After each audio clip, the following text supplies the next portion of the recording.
特攻精神というものはですね、戦術戦法は別ですよね。日本が世界に誇る歴史と伝統の日本精神文化の象徴であると、私はその誇りを当時も今も持っています。日本だからできたと、これは。Naval battles like those at Midway and the Great Marianas Turkey Shoot in the Philippine Sea had stripped Japan of valuable carriers and a vast number of aircraft. Many more planes, both land and carrier-based, had also been lost in vain attempts to prevent the Americans from capturing the Marshall, Solomon, and Admiralty Islands, or landing on New Guinea. On the 17th of October, the day that Vice Admiral Takejiro Onishi took command of the Navy's first air fleet, American warships began to assemble off Sulawan Island at the mouth of Leyte Gulf in the Philippines. The following day, Japanese Imperial Headquarters ordered implementation of Operation Sho, a pre-arranged plan to counter any such threat of invasion. Vice Admiral Takeo Kurita's Second Fleet, including the massive battleships Musashi and Yamato, were to slip through the San Bernardino Strait and attack the American concentration from the north at dawn on the 25th of October. Kurita had no carriers with him, so air cover would be provided by Onishi's land-based command. Reinforced by a flotilla detached from Kurita, Vice Admiral Kiyohide Oshima's Fifth Fleet would simultaneously advance through the South China Sea to attack from the south. A third force containing a fleet carrier and 3 light carriers with their escorts was to sail from the Japanese homeland to decoy American carriers away from the 2 Japanese fleets. To protect Kurita, the first air fleet could muster scarcely 100 operational aircraft, including just 30 fighters. The second air fleet, expected to arrive shortly with reinforcements for Operation Sho, had recently suffered badly in clashes with American carrier-based aircraft off Formosa. It would not be at full strength either. Surveying his paltry command, Onishi decided on a shock tactic. A single aircraft crashing on a warship often did more damage than a conventional bombing attack. He reasoned that if such crashes became deliberate, great devastation would be done to the enemy fleet, especially its carriers. In effect, Onishi proposed launching a series of human-guided missiles.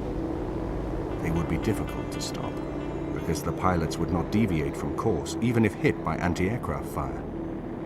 Furthermore, heroic success would bolster the morale of Japanese forces, which had suffered serious reverses over the past 18 months.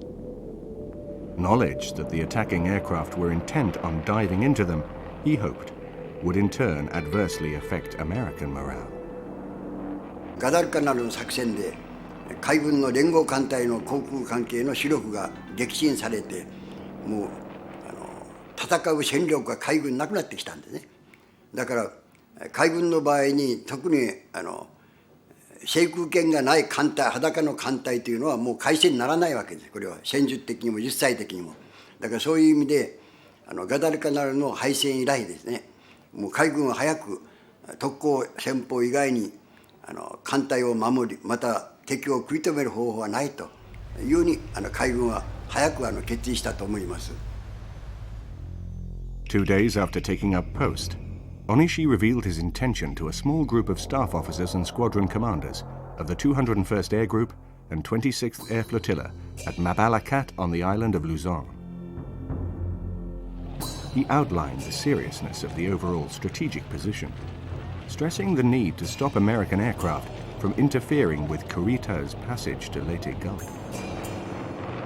We must hit the enemy's carriers and keep them neutralized for at least a week. To achieve this, he intended to organize suicide attack units composed of Zero fighters armed with 250-kilogram bombs, with each plane to crash land onto an enemy carrier. After the meeting dispersed, Commander Asaechi Tamai explained the proposal to 23 non-commissioned officers of the 201st Air Group. They all agreed to implement it, according to Tamai, in a frenzy of emotion and joy. Referring to the typhoon that destroyed a Mongol fleet in the 13th century, Tamai said, "We have set a kamikaze in motion," meaning divine wind. The term kamikaze would be adopted by the Allies to describe the suicide airmen.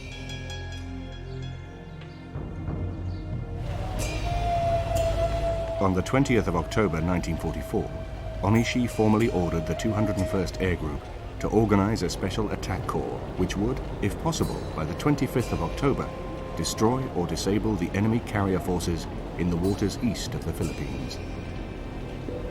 The corps was to be called the Shimpoo Attack Unit, consisting of 26 fighter planes, of which half were to be assigned to crash diving missions, and the remainder were to escort. The kamikaze pilots were treated as heroes, and Onishi told them that they were already gods without earthly desires. Like samurai warriors, they wore a folded white cloth around their head, initially designed to keep the warriors' eyes clear of hair and sweat. But these, imprinted with a crimson circle, became the kamikaze's badge of honor. Writing later, one of Onishi's staff officers explained that it was only natural that Japanese fighting men were determined to sacrifice their lives for emperor and nation. Such patriotism had a spiritual basis, the deep-rooted belief that the entire nation, society, and even cosmos was unified in the single emperor. The Japanese warrior's code of Bushido, which influenced the kamikaze, emphasized not only bravery, but the desire to die a purposeful death at an appropriate place and time. The last words, which many kamikaze pilots shouted into their microphones as they began their final dives, would be, "Long live the Emperor." 別に最初から特攻隊という形で集めたんじゃないんですね。一般の操縦学生として集められて、戦況がああいう状態ですから、これをもう高級指揮官も学生も教官もですね、ほとんど1対1の戦闘が戦えませんので、当然そういう戦法に変わっていくということを自然の流れの中で皆さん方がもう自覚しておったんですね。でもう死ぬことを自分たちで自覚して志願してきていますから、その人たちが一人息子長男ということは死んでしまえば親孝行も兄弟姉妹にも何もできない、本当に素晴らしい青年たちだなと敬意を表しました。それと同時にやはりいずれ近いうちに死ぬことが分かっていますから、本当に何と言いますか、教官の私はそういう教育以外何もしてやれないことが申し訳なくて涙が流れました。The Shimpoo unit was divided into four, and on the afternoon of the 21st of October, Seiki led its Shikishima section into the air after an emotional farewell drink with Onishi. But that mission, and others on the 3 succeeding days, were frustrated by unpredictable rain squalls and low cloud. No enemy ships were even sighted. Meanwhile, the Yamato section of the Shimpoo unit, comprising 5 Zeros with 3 escorts, had flown 400 miles south to Cebu Island to form the basis of another kamikaze unit. At the Cebu Air Base, all but 2 of the non-commissioned ranks, who were sick, volunteered immediately and were soon joined by officers keen to take part.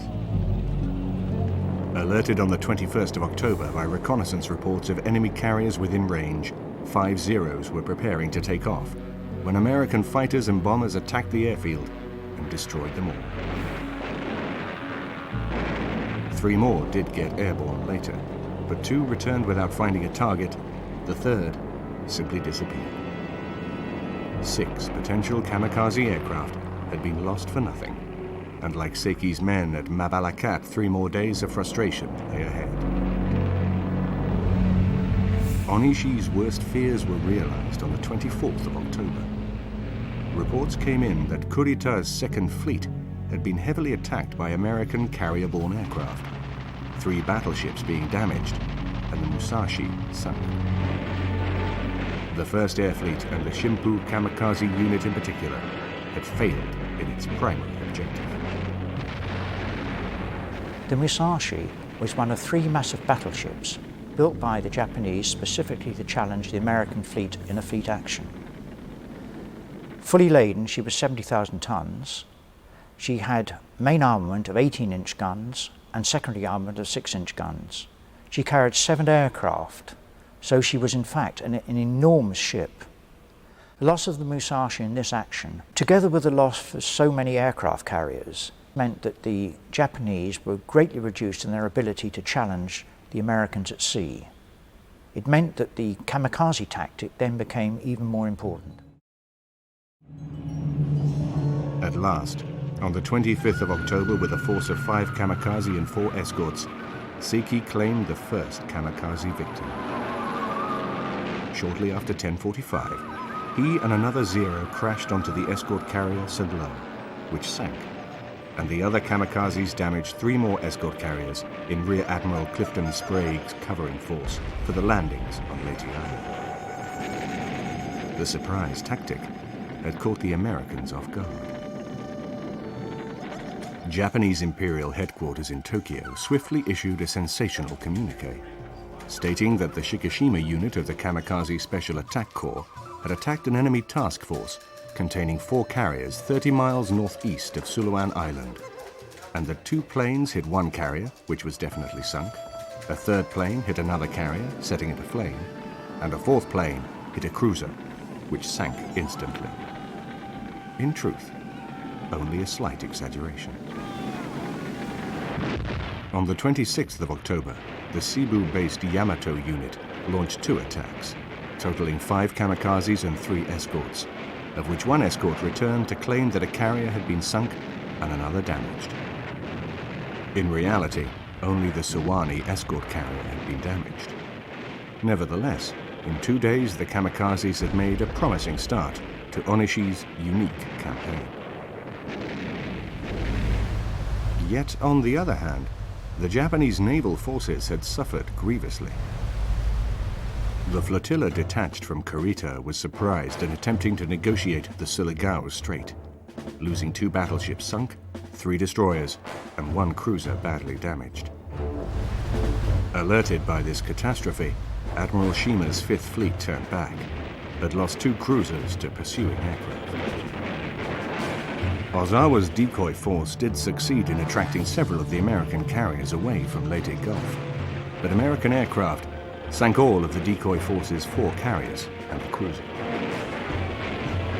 In 3 days, the Japanese lost 3 battleships, 4 carriers, 10 cruisers, and 9 destroyers. Aircraft had failed to protect them, the Second Air Fleet's conventional attacks making very little impression on the American fleet, despite launching over 250 aircraft on the 24th and 25th of October. In contrast, on the 25th of October, just 5 kamikazes had sunk 1 US carrier and damaged 2 or 3 others. Onishi was convinced that only kamikaze tactics could inflict decisive damage on the Americans. For 2 days, he tried to persuade Vice Admiral Shigeru Fukudome that the Second Air Fleet should adopt them. On 0200 on the 26th of October, after prolonged and exhausting discussions, Fukudome at length agreed. The 2 air fleets were then brought together as the combined land-based air force under Fukudome, with Onishi as his chief of staff. The number of kamikaze volunteers now rapidly increased. Within 24 hours of Fukudome agreeing to follow Onishi's tactic, 4 units had been formed in the 701st Air Group from the Second Air Fleet. Isolated successes continued to be recorded. On the 28th of October, the light cruiser Denver was damaged. But a major naval clash, with the opportunity for decisive action, did not immediately develop. There were 2 types of American cruisers, heavy and light. They were both approximately 10,000 tons. The difference was in the armament they carried. The heavy cruisers carried 8-inch armament, the light cruisers 6-inch armament. They both had a speed of about 32 knots, but the importance of the light cruiser was that it had a greater operational range, 14,000 miles at 15 knots. The standard operational force became 3 kamikaze aircraft with 2 escorts. the latter necessary to fight off attackers and bring back news of the mission. Many experienced pilots who volunteered for kamikaze service were instead reserved for escort duty. As the number of kamikaze units multiplied and the supply of available Zero fighters inevitably decreased, Judy bombers carrying a 500-pound bomb were allocated to the kamikaze pilots. More varied methods of approach evolved too. Attacks would be made from different altitudes. High-level flight at 18 to 20,000 feet was justified on the grounds that interception was less likely at that height, and it was easier for inexperienced pilots to maneuver. But the dive had to be shallow to avoid loss of control through the force of gravity. Japanese Judy bomber was a dive bomber with a two-man crew, a speed of 350 miles per hour, but it had also been used in two other roles, as an armed reconnaissance bomber and also when it was land-based as a night fighter. When it was used in the kamikaze role, it only had one pilot, of course, and it carried a 500-pound bomb. The thing with the Judy bomber, as with some of the other kamikazes, was that sometimes, instead of just crashing straight into the deck, they dropped the bomb first and then dived into the deck, which meant that there was a double explosion. The alternative, ultra-low-level approach was devised to counteract American radar, which was thought able to detect high-altitude aircraft 100 miles away. Once an enemy target ship was sighted, kamikaze pilots flying at low level were told to climb quickly to 12 to 15,000 feet and adopt a steep dive at relatively short range onto the deck of the target. Hitting the side of a ship was less effective. Before they took off, kamikaze pilots bequeathed their belongings to friends and wrote final letters to their families, often enclosing personal mementos like locks of hair. その特攻隊が出撃するときですね、これは映画とか話じゃなくて本当にそうですが淡々として見送る将兵に対してですね、特攻隊員はニコニコ笑って送ってくださいって、で肩叩いて、であとお願いします、笑って送ってくださいって、本当ににっこり笑って手を振っていきました。これは話じゃないんですね。一人の例外もなくこの頬が輝いて目が澄み切って飛んでいっていますから、これは生死の問題から言えば禅とか宗教の悟り、そういうものの最高の境界で離陸してで戦死されたと思います。それがいわゆる日本の永遠の生命の中に生きていくというそういう悟りだろうと思いますけど、これはもう軍司令官から見送っているわけですね。で全部が見送る方はどんな階級の上の方でもですね、顔面もう蒼白になっています。緊張して、そして涙があふれて、そして言葉が出ないんですね。頑張ってくれとかなんとかと、もう激励の言葉どころじゃないんです。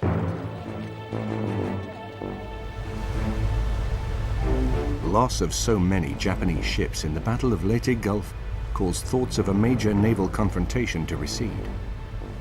Onishi argued that the kamikazes should now operate in conjunction with army units to attack American invasion vessels, including transports, not solely to concentrate on carriers. He secured the agreement of Imperial headquarters to increase the special attack force by 300 aircraft. In the event, only 150 aircraft set out for training in Formosa, of which 140 arrived, carrying an additional 8 pilots who had hitched lifts. These were the recruits who, required to fill out the kamikaze force, have given a lasting incorrect impression that all the volunteers were untrained. For these recruits, because of the deteriorating situation, only 7 days of preparation could be made available. The first 2 days were devoted to practicing takeoffs, the next 2 to formation flying, the final 3 to approaching and attacking a target. Once the Americans had taken Leyte Island, it proved too swampy to allow the building of airfields. So General Douglas MacArthur determined to take Mindoro Island, 300 miles north.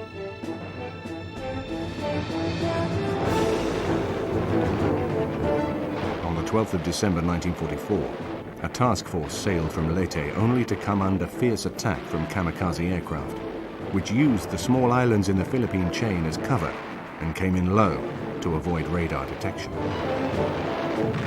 The light cruiser Nashville was hit, suffering 137 dead and almost 200 wounded, including the task force commander, Brigadier General William C. Dunkel.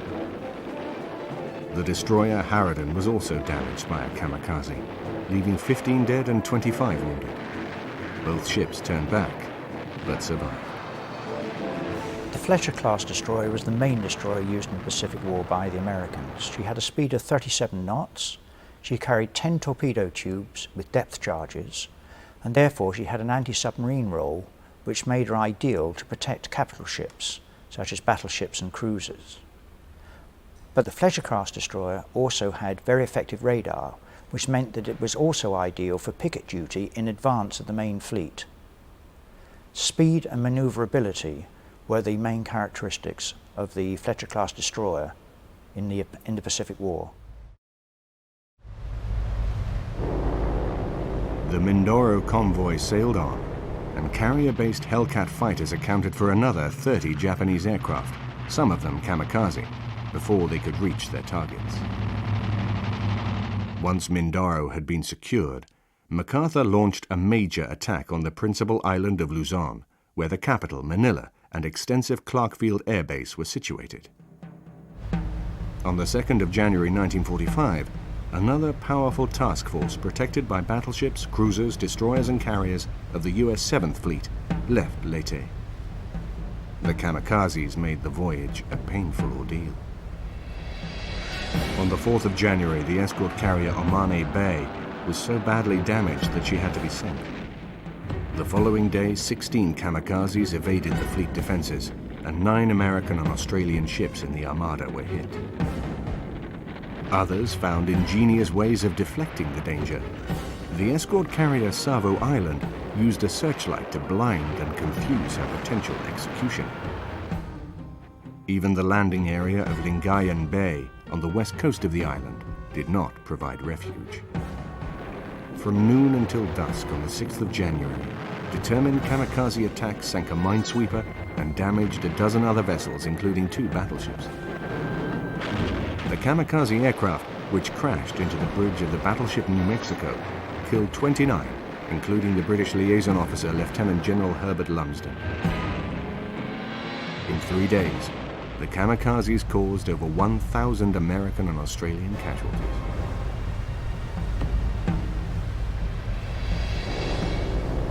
The kamikaze threat to the Luzon landings abated only when American aircraft from Admiral William F. Halsey's 3rd Fleet carriers forced the Japanese to abandon airfields on Luzon.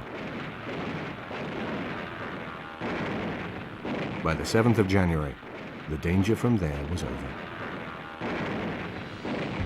From the 20th of October 1944 until the 6th of January 1945, the Japanese claimed that kamikaze aircraft operating from the Philippines sank 37 American warships and damaged 59, a total of 96.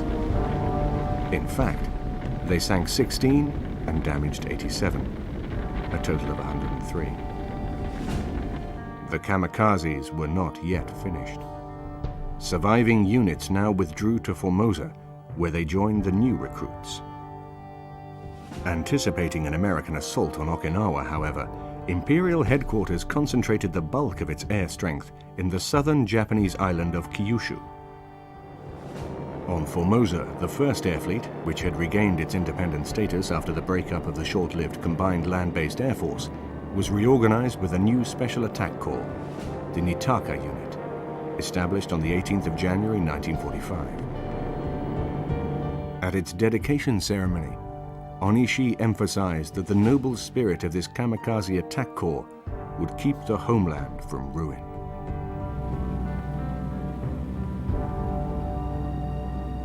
When an American task force was spotted south-southeast of Formosa on the 21st of January, the Nitaka unit sent 10 kamikaze Judy bombers and 0 fighters into action, escorted by 7 Zeros against a target 200 miles away. This force damaged the aircraft carrier Ticonderoga, light carrier Langley, and destroyer Maddox. On the 20th of January 1945, the Imperial headquarters drew up an outline of Army and Navy operations designed to protect the Japanese homeland. Air strength would be conserved so that a decisive blow could be delivered once an invading fleet came within the defense sphere. A joint Army and Navy operational plan, agreed on the 6th of February, ordered a concentration of all units in the area of the East China Sea during February and March 1945. Primary emphasis was laid on the speedy activation, training, and mass employment of air special attack units. By now, several Japanese Army Air Force special units were available for kamikaze operations. 一番最初私が所属した部隊で特攻命令が発令されたのは昭和20年の2月2月の1日ですが、台湾の北港というで少年飛行兵の特攻要員を教育している時、初めて特攻編成がなされたんですね。部隊長がこれは小林少佐ですけども、特攻作戦が展開された場合に志願する者は神に手を挙げろと、こういう命令だったんですね。だから全然集まったパイロットがですね、全員操縦者全員が大変怒ったわけですね。部隊長に対して失礼だと、中隊中から全部怒ったんですね。で部隊長真っ青になりました。こういう空気だったですね。全員が覚悟していましたから。Meanwhile, the Americans continued to reinforce their forces in the Philippines, which conventional action by the 3rd Japanese Air Fleet failed to prevent. So, under orders from the Air Fleet commander, on the 18th of February 1945, Captain Ryuichi Sugiyama of its 601st Air Group called for volunteers to form a kamikaze unit. He was overwhelmed with applicants. He selected Lieutenant Murakawa to lead the new unit, comprising 32 aircraft, which officially came into being on the 19th of February. With no special training, this formation took off on the 21st of February to attack American warships at Iwo Jima, 800 miles east of Okinawa, which had been invaded 6 days earlier. Returning escorts claimed 1 carrier and 4 transports sunk, a 2nd carrier and 4 other warships damaged. In reality, the escort carrier Bismarck Sea was lost, the fleet carrier Saratoga, escort carrier Lunga Point, a supply ship, and 2 transports damaged.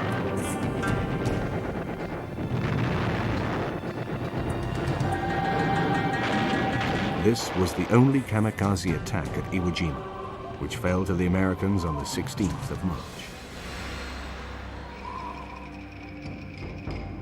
Meanwhile, the bridgehead on Iwo Jima had been established, and American warships been withdrawn to Ulithi, where Japanese reconnaissance aircraft identified 8 fleet carriers and 7 escort carriers. On the 11th of March, 24 kamikazes took off from its base at Katori to attack these tempting targets in variable visibility and into a strong headwind. Due to poor navigation and mechanical failures, only 11 reached Ulithi as darkness fell. There were no escorts to report their achievements, but American records show that the carrier Randolph was damaged. By March 1945, Japan's naval air strength comprised 2,100 aircraft organized into 5 air fleets, one of which was deployed around Tokyo. The 1st Air Fleet on Formosa was already committed to kamikaze tactics.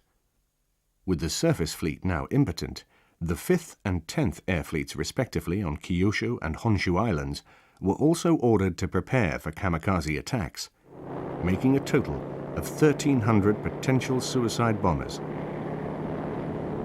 In all, there were 2,100 aircraft available to the Japanese Navy in the area of Okinawa and the main Japanese islands. But of course all of those could not be committed to the kamikaze tactic. 1,300 only were available because 800 were immediately defending Tokyo. But again, out of that 1,300, not all could be kamikazes, because some of them had to act as fighters to combat the Americans and also to protect the kamikazes as they went towards their targets. So we're talking possibly of an area of round about 600 were available for kamikaze tactics. During the final days of March, a massive American task force converged on the island of Okinawa, the last major stronghold before the Japanese homeland, 330 miles to the northeast. Unknown to its members, the Japanese would send another type of kamikaze weapon against them, the Oka, cherry blossom. The piloted, rocket-driven projectile, which could be slung beneath a Betty twin-engine bomber, had been invented in summer 1944 and perfected that autumn. A special unit under Captain Okamuro had been formed to train volunteer pilots at Konoike Air Base near Tokyo. The Oka was a small single-seater wooden projectile packed with 1,800 kilograms of explosive. It would be released 10 miles from its target and use 5 rockets on the final independent approach run. Its pilot had to climb into the Oka from the Betty and pull a lever to detach his craft. Thereafter, he was on a suicide plunge. The Americans dubbed this weapon Baka, foolish, but it posed yet another serious threat to their warships. 一番効率を良くしようということで考え方としては非常に良かったと思いますが、実際は大変難しくて戦果が上がらない謳歌作戦だったわけですね。ということは肝心なそれを輸送手段である爆撃機の方が敵の機動部隊の上空まで飛んでいけないという状態ですね。もう謳歌が出撃する前に飛行機そのものが撃墜されますから、だから大変なあれは作戦の失敗だったわけですね。制空権のない特攻作戦でですね、謳歌なんかが攻撃できるまで飛行機の方が飛んでいけないわけですね。撃墜されますから。Air cover for the 430 assault vessels committed to the invasion of Okinawa was provided by an American task force of 106 warships under Vice Admiral Mark A. Mitchell, whose fleet carriers contained nearly 1,000 aircraft. The British were also operating a smaller task force of 22 warships and 244 aircraft, principally to counter any kamikaze threat from Sakishima Islands, 150 miles southwest of Okinawa. Further north, in an early attempt to counter the kamikaze threat, aircraft from Admiral Raymond A. Spruance's Fifth Fleet had already begun pounding air bases on Kyushu and Honshu. After refueling at sea on the 16th of March, Spruance closed on his targets, only to come under attack from 50 kamikaze pilots on the 19th of March. 2 carriers, the Franklin and the Wasp, were damaged by high-level bombers from the very airfields which they were seeking to annihilate. We were sitting on the deck of the Yorktown, waiting to take off, and all of a sudden a cruiser that was off our port bow started firing into the clouds, and all of a sudden the plane comes out of the clouds and is aimed at us, and I watched his bomb come down. I thought sure it was going to light right in my cockpit, but it just missed the port side of the carrier, and I got some of the splash from the bomb. Anyhow, they shot that plane down. The next plane that came in dropped his bomb, and it dropped short of the starboard bow. The third plane that came in hit on the starboard side of the Yorktown and killed a bunch of guys.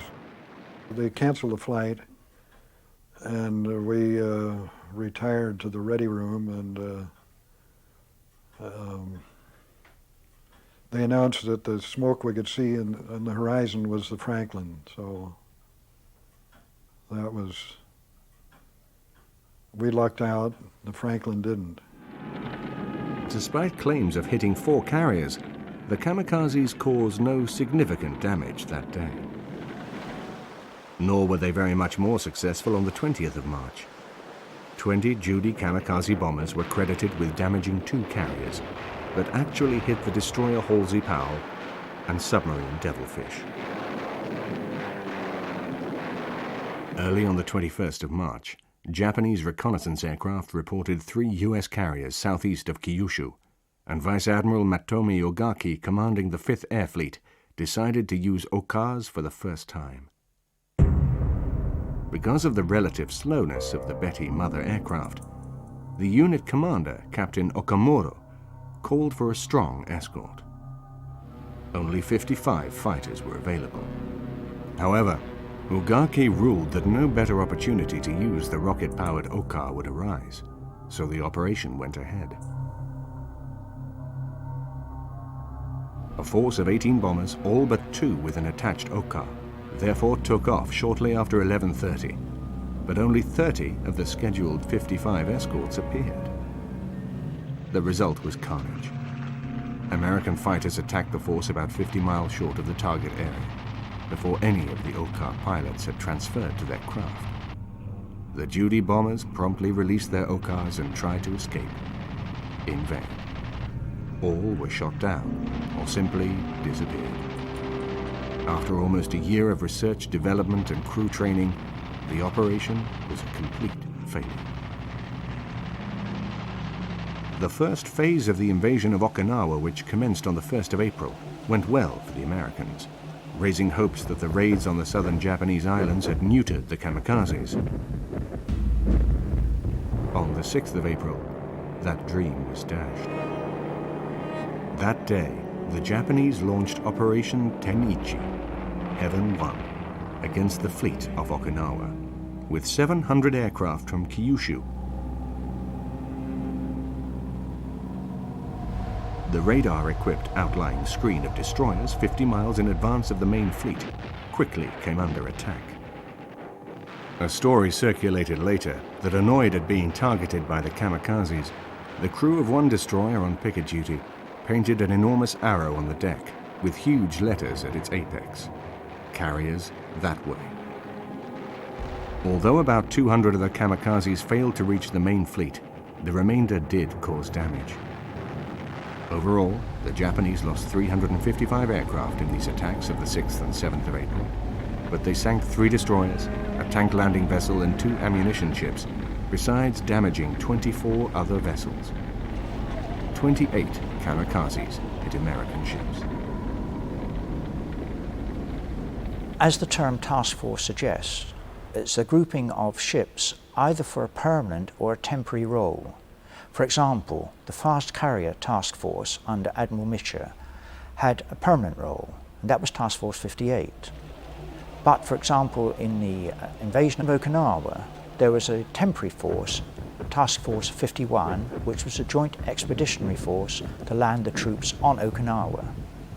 There were 2 other temporary task forces, Task Force 52 and Task Force 54, which carried out immediate roles in direct support of the landings.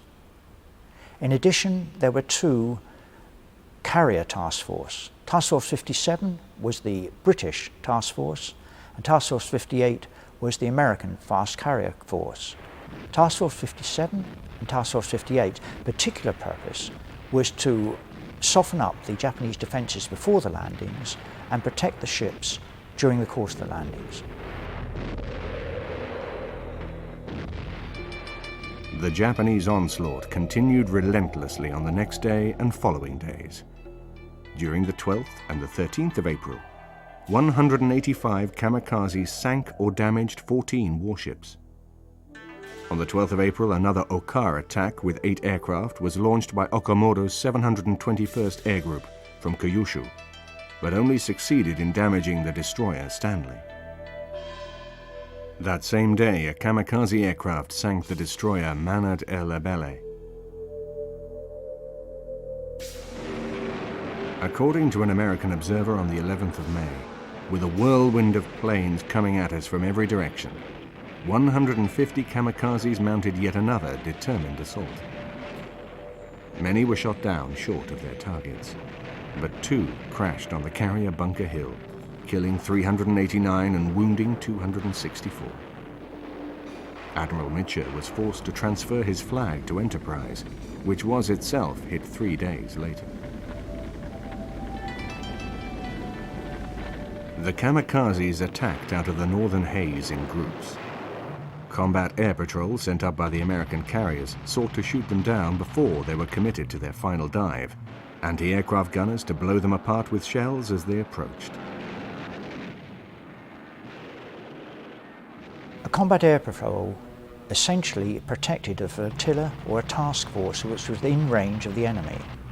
And it normally comprised fighters that went up in relays to defend the fleet against any enemy air attack.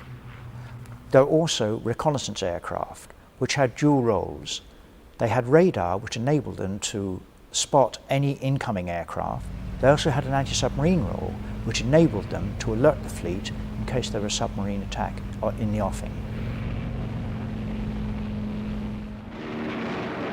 Between the 6th of April and the 22nd of June 1945, when the Americans finally secured Okinawa, including Oka sorties, a coordinated series of 1,465 kamikaze attacks were carried out by day and night. The Japanese claimed 11 warships sunk, 102 damaged. Incredibly, American records show 26 ships sunk and 164 damaged by kamikazes during this period.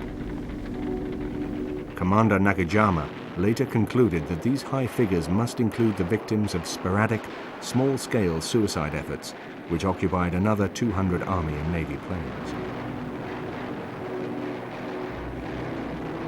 The Americans estimated that about 15% of the kamikaze attacks off Okinawa were effective. Apart from ships affected by direct hits, another 97 were damaged by near misses. Nearly 10,000 American naval casualties were suffered, approximately half of them caused by kamikazes. Undoubtedly, the kamikazes did cause considerable havoc among the American warships during the final months of the Pacific War. But despite their fatalistic determination, they failed to achieve the decisive victories sought by the Japanese High Command. Okinawa sharply illustrates this. Post-war, the United States Strategic Bombing Survey declared the kamikazes macabre, effective, supremely practical under the circumstances, supported and stimulated by a powerful propaganda campaign. So menacing were the kamikaze attacks that in mid-April 1945, for a short time, the successful invasion of Okinawa hung in the balance, and news of them did not become public knowledge in the United States until the 12th of April 1945, 6 months after they started. The kamikazes undoubtedly did an enormous amount of damage to the American fleets at different times. They not only damaged, but they sank a number of vessels. But they never made the Americans change their plans. The nearest they came to disrupting the plans was against Okinawa in April 1945, when in the early phase of that operation, before the beach had been established, they sent in 820 kamikaze attacks. But never did the Americans change their plans or indeed modify them.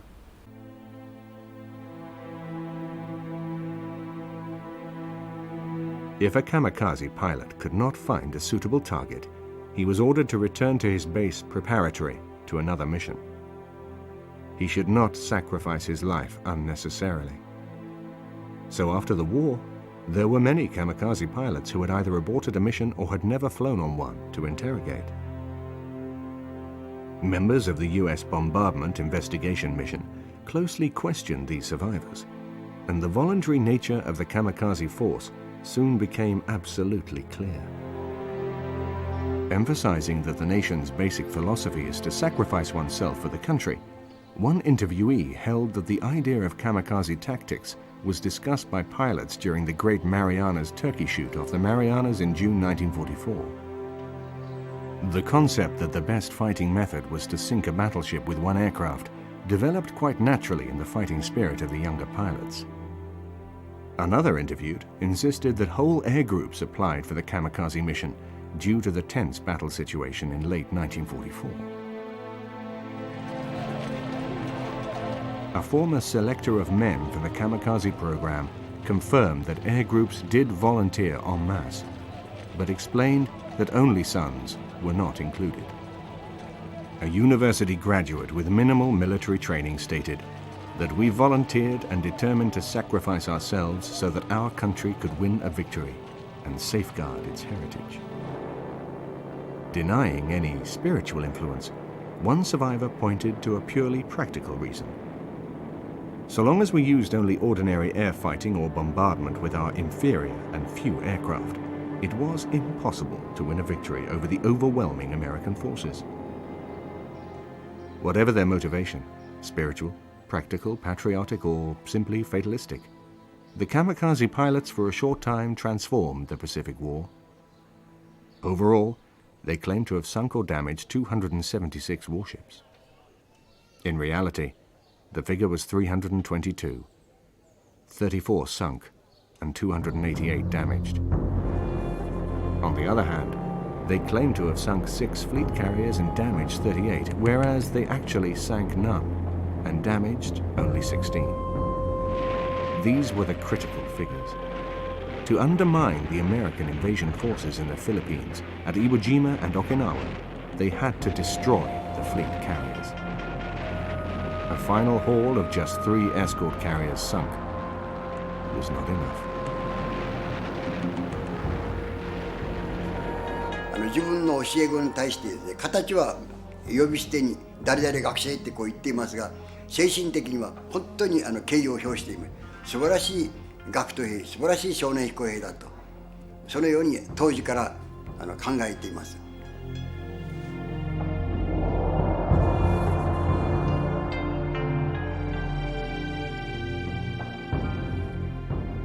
On Sunday, December 7th, 1941, a state of war has existed.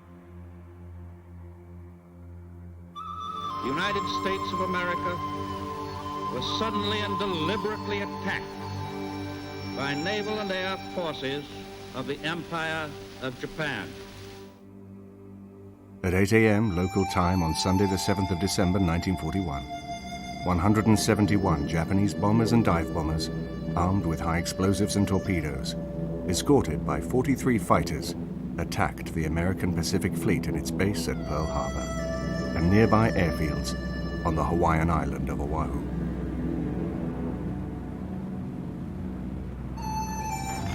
A second wave of 124 bombers and 36 fighters arrived 40 minutes later. When the dust settled, 2,403 Americans were dead or missing, another 1,178 wounded, including 103 civilian casualties. The attackers lost 29 of their 384 aircraft. 7 of the 8 battleships at anchor and in dry dock were sunk or disabled. 5 of the 6 airfields devastated. 65 aircraft destroyed on the ground. The Japanese used basically 3 types of aircraft in the attack on Pearl Harbor. The first one was the fighter, the Zero fighter, which was faster than any Allied fighter at the time, had 2 20mm cannon and 2 7.7mm machine guns. It was, as I say, very fast, 350 miles per hour. Its aim was to protect the bombers as they came in and also to strafe the airfields and the ships in the harbour. The second aircraft they used was the Naval dive bomber. That had a speed of 266 miles an hour and carried a bomb load of 800 pounds, just over 800 pounds. The third type that they used was the Kate. Now that was the name that the Allies gave to the aircraft, and that was an aircraft which could be used either as a torpedo bomber or as a level bomber. It could carry 1 torpedo or the equivalent amount in tonnage, which was 800 pounds. The United States was outraged. Next day, addressing Congress, President Roosevelt referred to December the 7th, 1941, a date that will live in infamy. And on the streets, angry citizens called for revenge. 18 months earlier, after the surrender of France, only 15% had favored war. At a stroke, the USA became a united, not divided country. Industrial disputes were called off as workers patriotically resumed work and young men flocked to the recruiting offices. Japanese nationals were rounded up and interned. Gone was all thought of isolationism and the hope widely expressed in newspapers only that morning of continuing peace. So alarmed were West Coast communities that a Los Angeles radio station warned its listeners about impending invasion. The mayor of San Francisco declared a state of emergency, and the governor of California called out the National Guard. Well, my brother and I we had an apartment together, and we were down a little corner drugstore in Santa Monica that Sunday morning. I don't know, it was about 10 o'clock, 10:30 in the morning. And all of a sudden over the radio, here come the news that they were bombing Pearl Harbor. And boy, I tell you, all hell broke loose. First, we couldn't believe it. But I'll tell you, by the next morning and the morning after, they had sandbags, machine guns set up on practically all the intersections in Santa Monica, particularly around the Douglas aircraft plant, to protect it, because we all knew at that time, we'd have made book that the Japanese, rumors were out, like they always are, that the Japanese were about to invade the West Coast. And we were all just sure we'd get up the next morning and we're going to see Japanese soldiers running up and down the streets in Santa Monica. It soon became evident that Pearl Harbor had not suffered alone. Thailand, British Malaya, and Hong Kong had been invaded. American bases in the Philippines, on Guam, Wake, and Midway Islands bombed. The main Japanese aim was domination of Southeast Asia, to secure the area's natural resources, especially oil. The preemptive strike on the Pacific Fleet was an attempt to prevent American interference before that conquest had been completed, and allow time for an effective defensive cordon to be established. In England, Winston Churchill reflected that the USA was like a gigantic boiler. Once the fire is lit under it, there is no limit to the power it can generate. How right he would be. The Japanese strategy was the brainchild of Admiral Isoroku Yamamoto, Commander-in-Chief of the fleet. He believed that the United States, with her own Southeast Asian commercial and territorial interests, must become involved in any war, and that to strike first would be Japan's best option. An advantageous, negotiated peace might then follow. Admiral Yamamoto had become CNC, the Japanese Combined Fleet, in 1939, and at the time of Pearl Harbor was age 57. He was a leading naval strategist, in fact the leading Japanese naval strategist, who'd had experience in the United States. He'd been to Harvard, and he'd also been the naval attaché in Washington. So he'd studied, therefore, the American methods, and in particular was interested in aircraft carriers and the development of aircraft carriers. He knew what the strength of the Americans was, and he therefore initially opposed the war. Once it was be decided upon, he put his whole heart behind the Pearl Harbor project. In his belief that a swift aerial assault on Pearl Harbor to cripple the American fleet offered the best chance of success, Yamamoto was encouraged by the daring attack of British carrier-based Swordfish on Taranto Harbor in November 1940, which sank 3 Italian battleships and effectively destroyed the Italian Mediterranean fleet. In June 1940, when the Italians came into the war, it looked as if the Italian Navy was going to dominate the Mediterranean. The British decided they would have to take out the Italian fleet if at all possible. And on the 11th, 12th of November, during the night, they launched an attack by Swordfish aircraft from HMS Illustrious. They launched it from 170 miles southeast of Taranto, and it took the aircraft 2.5 hours to get there. But when they arrived, they sank 3 battleships and only lost 2 Swordfish. And the important lesson as far as the Japanese were concerned was that it was a very shallow harbour.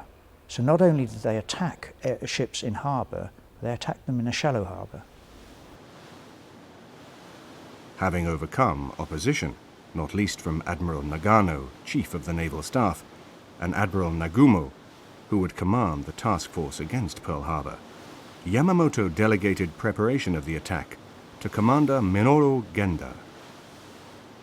Development of a modified aerial torpedo suitable for use in shallow water and special training for air crews went ahead before Genda had finalized his operational plan. Commander Genda was the person given the responsibility of planning the attack on Pearl Harbor. In 1941, he was 37. He had had experience of being the assistant naval attaché in London, and therefore he knew a lot about the development of aircraft carriers and torpedo bombers. In particular, he was interested in the Taranto operation. He therefore studied that very closely and derived from that not only the idea of attacking with a surprise attack on the American fleet in Pearl Harbor, but also the need to develop a special torpedo which would be effective at a shallow depth. So not only did he plan the operation, but he was very much involved in developing the torpedo which carried out the attack.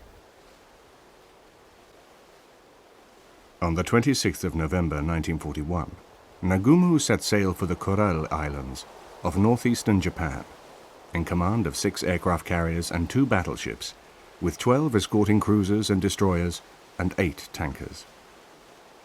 His 12-day passage to the point where the aircraft would be launched, 275 miles north of Pearl Harbor, was conveniently masked by storms and fog. Ahead, an advanced expeditionary force of 27 submarines carrying 5 additional midget submarines was already closing on Oahu. With hindsight, the Americans had several indications that something was afoot. But intelligence data requires correlation and accurate interpretation to be effective. Above all, the will to believe the unthinkable.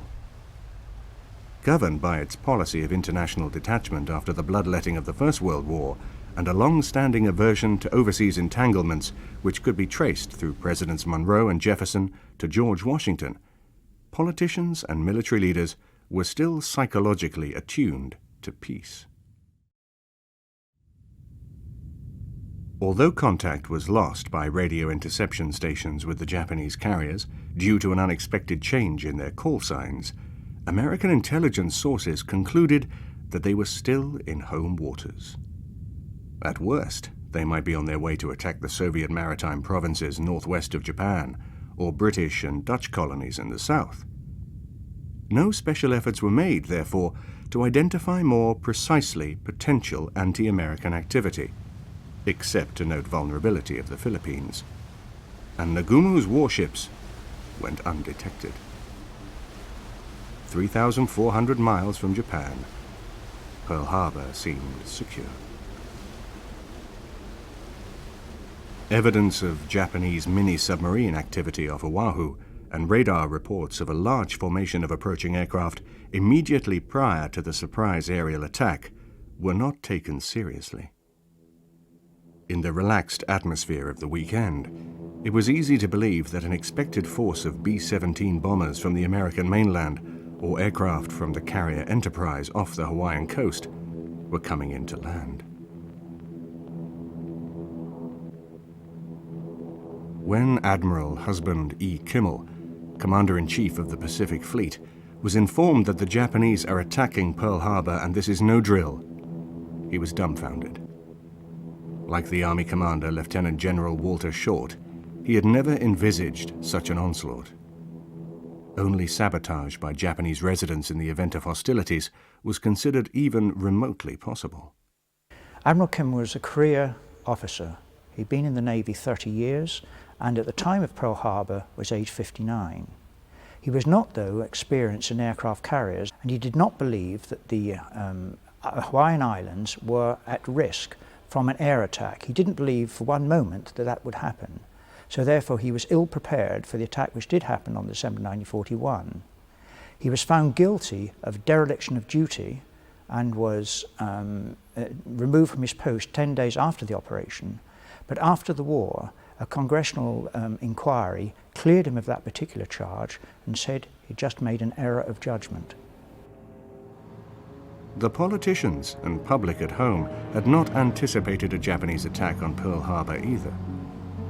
In shock, they quickly demanded action to avenge such a treacherous and deadly assault. Fortunately, the aircraft carriers Hornet and Enterprise had not been in harbor and survived with their aircraft.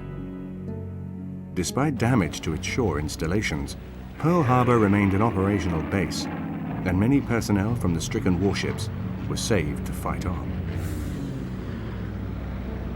On the 17th of December, Kimmel was succeeded in command of the Pacific Fleet by Admiral Chester W. Nimitz, who decided to make rapid use of his carriers by attacking Japanese-held islands to raise American civilian and military morale, which had been so severely dented. Admiral Nimitz had joined the Navy in 1907 and had been a submariner in his early part of his career. After that, he'd become a staff officer, and in 1939, as an admiral, had been in charge of the Bureau of Navigation, which meant that he was responsible for the development of the US Navy in the period immediately before the Pearl Harbor debacle.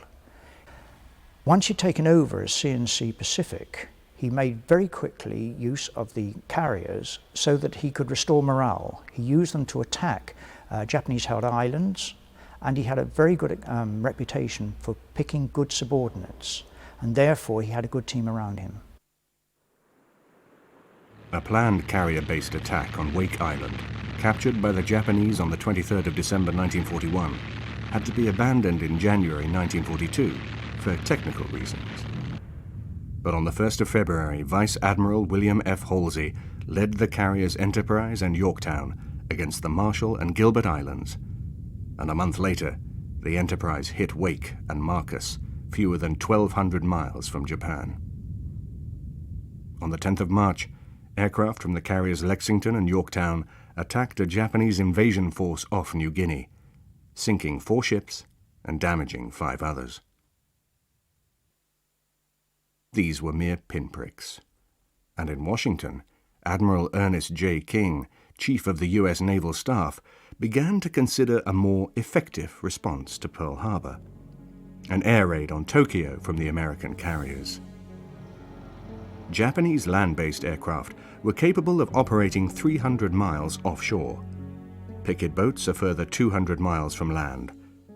Naval aircraft could not be launched outside these ranges. To go in closer would hazard the carriers. Long-range Army Air Corps bombers might do the job, though. In January 1942, King discussed the problem with his principal staff officer, Captain Francis S. Lowe. In turn, Lowe approached Lieutenant General H.H. Arnold, Commanding General of the Army Air Forces, who enthusiastically backed the proposal. As yet, no feasibility study had been carried out. Arnold therefore tasked Lieutenant Colonel James H. Doolittle, his Director of Operational Requirements, without letting him know why, to find an aircraft which could take off in 500 feet, carry a ton of bombs, and fly 2,000 miles. A further constraint was that the takeoff area would be a mere 75 feet wide. Doolittle, aged 45, held a doctorate in aeronautical sciences, had served in the U.S. Air Service from 1917 till 1930, afterwards gaining fame for adventurous long-distance flying, besides winning the Schneider and Thompson trophy races. He had rejoined the U.S. Army's Air Arm in July 1940 and moved to Washington on Arnold's staff in December 1941.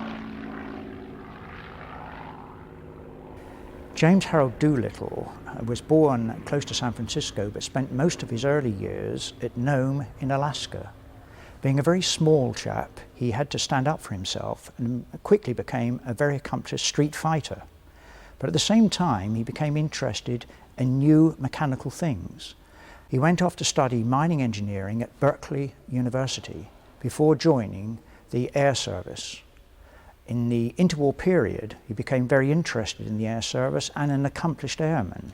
But in 1930, he left the full-time service to join Shell Petroleum, and he's traveled the world promoting civil aviation. But when the war was at hand in 1940, he was recalled to the service at the age of 43 as a major. And of course, one of his first jobs was to plan the operation which would bear his name. Not only did he plan that operation, but being an extremely energetic man, made sure that he led it too. Following Arnold's instruction, Doolittle discounted the Douglas B-18 and B-23, concluding that only the North American B-25 Mitchell twin-engine bomber with a wingspan of 67 feet 6 inches met the requirements. Oh, one hell of an airplane. It came out of the war with a reputation honestly earned as being the most versatile medium bomber built by anybody in World War II. If you want to do some of that airplane, you just went ahead and done it, and they would do a fine job. In tactical training, even had a 75 millimeter cannon in the nose. It was a fine piece of weaponry. It had a terrific muzzle velocity and a flat trajectory, so they beefed up the recoil mechanism on it. It worked beautiful.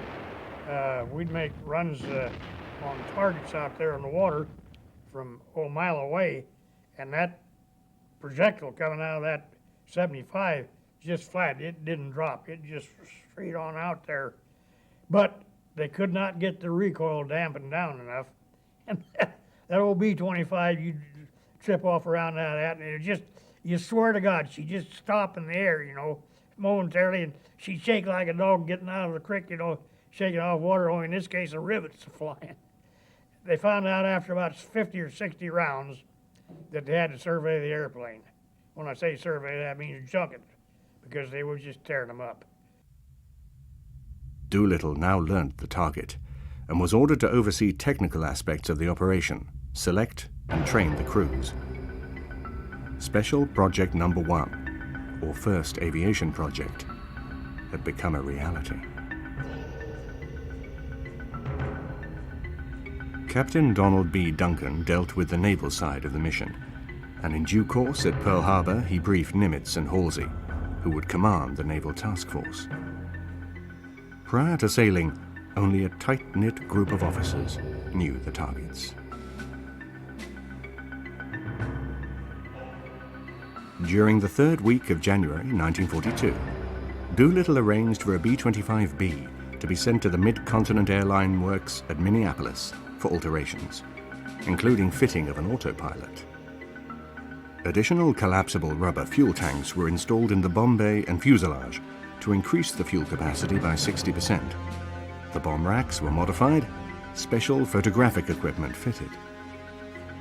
Before the operation, the lower ventral gun turret would also be removed. B-25B bomber was ideal for the operation which became known as the Doolittle Raid. The operation could only have aircraft on the aircraft carrier which had a wingspan of less than 75 feet. And this had a wingspan of just over 67 feet and a length of 52 feet. So that therefore was a good aircraft for that particular operation and was chosen by Doolittle for that reason. It had a crew of 5 with 5 machine guns. Before the operation though, 2 of those were taken out, so when the operation went ahead they only had 3 machine guns. The important thing about it was that it had a range of 2,000 miles. That would give them the opportunity of taking off from the aircraft carriers, bombing Tokyo, and as planned go on to China, if all had gone according to plan.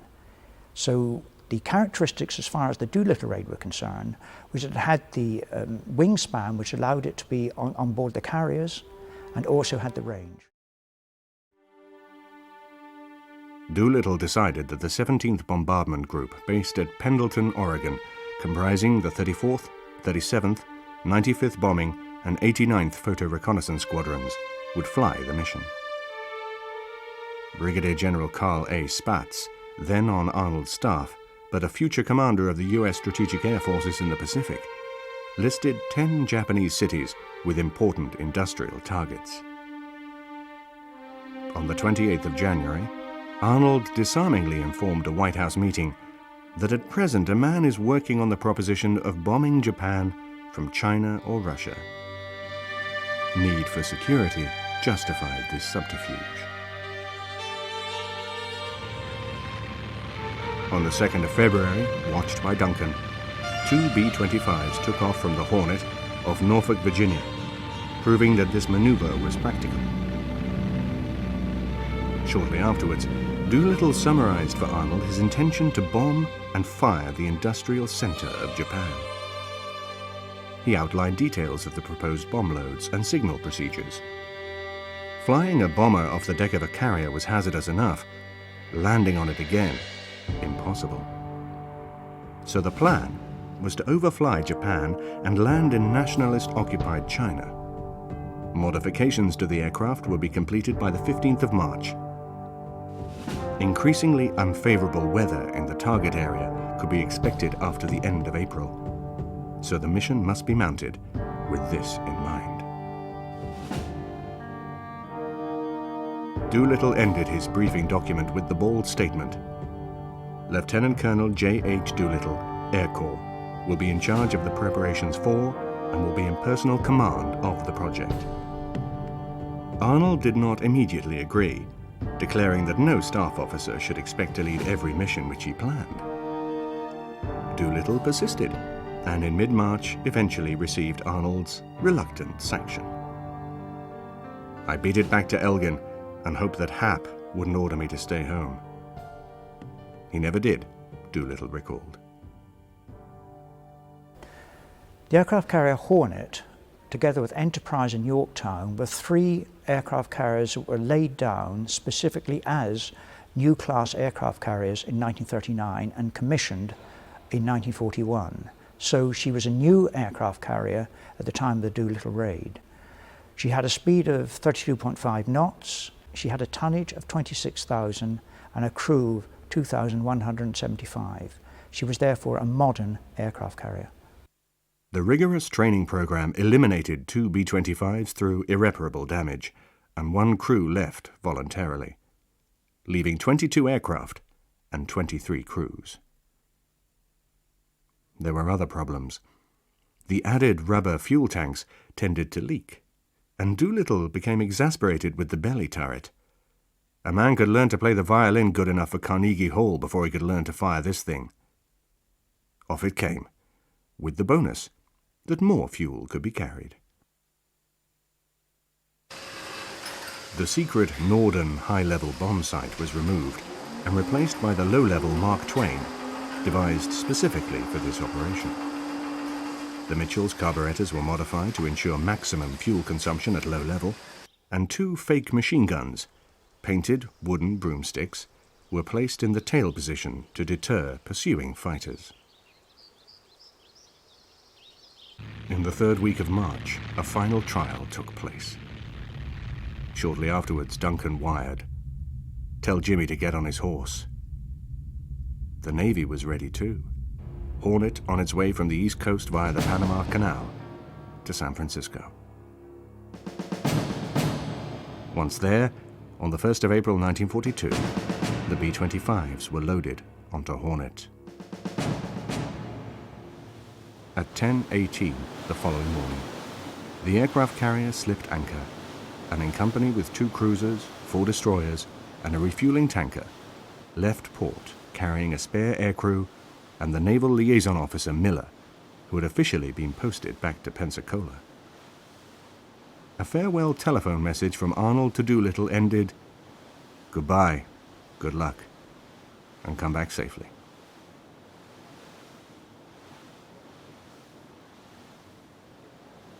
During the afternoon of the 3rd of April, the purpose and destination of the mission were broadcast. Hornet officially recorded that cheers from every section of the ship greeted the announcement, and morale reached a new high. The accompanying ships were told that the airmen were bound for Tokyo. Detailed briefing of the bomber crews now began, including recommended behavior if captured. How to make friends and influence the Japs, according to one cynical airman. Doolittle stressed that at all costs, bombing the Imperial Palace in Tokyo must be avoided, and strenuous efforts made to avoid residential areas.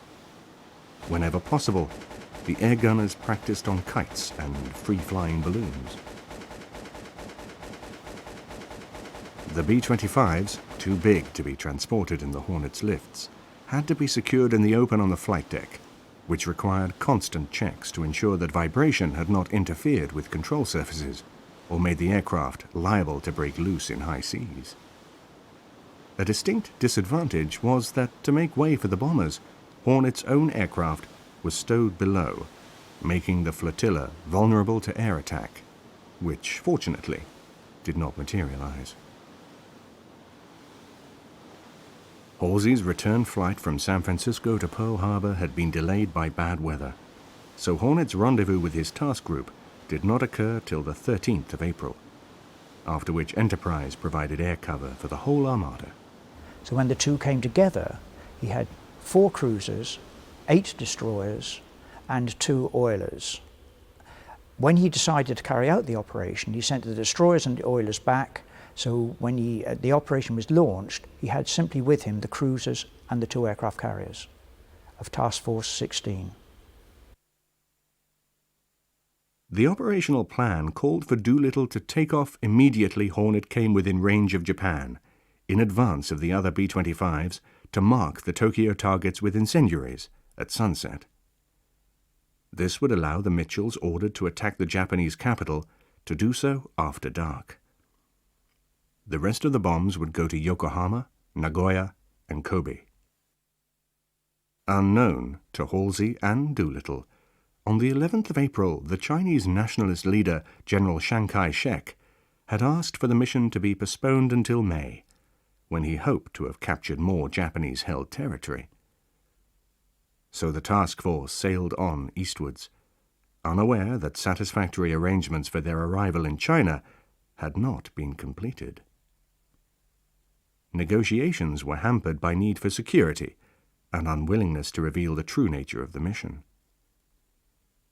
The most suitable airbase was Chuchao, 50 miles inland and some 1,100 miles from Tokyo.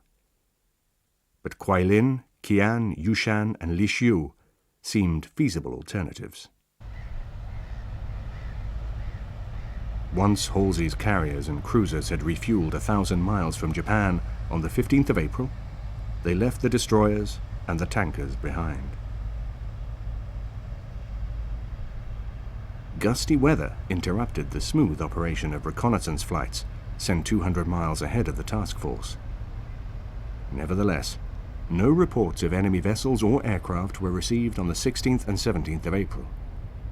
So on the 17th of April, the B-25s were fueled and positioned for takeoff. White guidelines were painted on the deck for pilots to follow with their nose wheels and left landing gear wheel. This would ensure 6 feet clearance for the starboard wing from the carrier's superstructure. Halsey remarked that we're in the enemy's backyard, Jimmy. Anything can happen from here in. At 5:58 a.m. on Saturday the 18th of April, one of the aircraft covering the fleet reported enemy surface ship, 36 degrees 4 minutes north, 153 degrees 10 minutes east, bearing 276 degrees true, 42 miles, believed sighted by the enemy. Halsey ordered an immediate alteration of course. But at 7:38 a.m., another patrol boat was visually identified by Hornet, whose radio room picked up a signal from the enemy vessel. Halsey sent the cruiser Nashville to sink the patrol boat, which, due to its low profile and heavy seas, took close to an hour and the expenditure of 938 6-inch shells. It was clear, though, that the Japanese boat had spotted the carrier. So Halsey signaled Hornet. Launch planes. To Colonel Doolittle and gallant command, good luck, and God bless you. The task force was by then 650 miles from Japan, 150 miles short of the maximum agreed launch position. To take off now would mean carrying out a daylight attack. Doolittle did not even consider the contingency plan, aborting and making for Midway. Rapidly calculating that his Mitchells would need even more fuel, he ordered an additional 10 5-gallon cans of petrol to be carried. Dinghies and survival rations were already aboard. Pessimists suggested that even now, the B-25s would run out of fuel well short of China.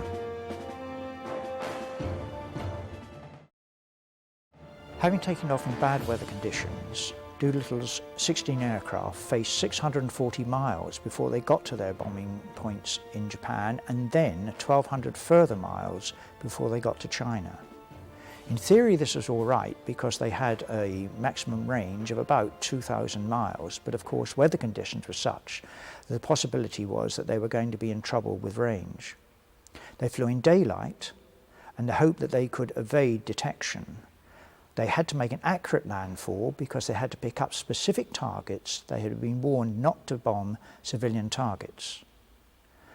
One of the problems they had, apart from the weather and apart from the possibility of being sighted, was they had removed the under turret, so they only had 3 machine guns. 623 miles from land and 688 miles from the center of Tokyo, 35 degrees 45 minutes north, 153 degrees 40 minutes east, at 07:25, Doolittle took off with only a 467 feet run possible. Halsey reflected that there wasn't a man topside who didn't help sweat him into the air.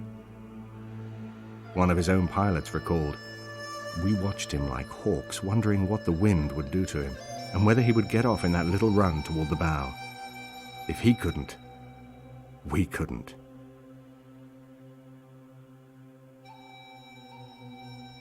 Weather conditions were atrocious. With Hornet steaming into a 40-knot headwind, Halsey recorded that the wind and sea were so strong that morning that green water was breaking over the carrier's ramps. Lieutenant Edgar G. Osborne was carefully positioned on the port side of the deck with a flag to signal each aircraft to commence its run so that it took off as the deck lifted. Each takeoff was perilous and potentially fatal, from a slippery surface and with a cloud base of 1,000 feet.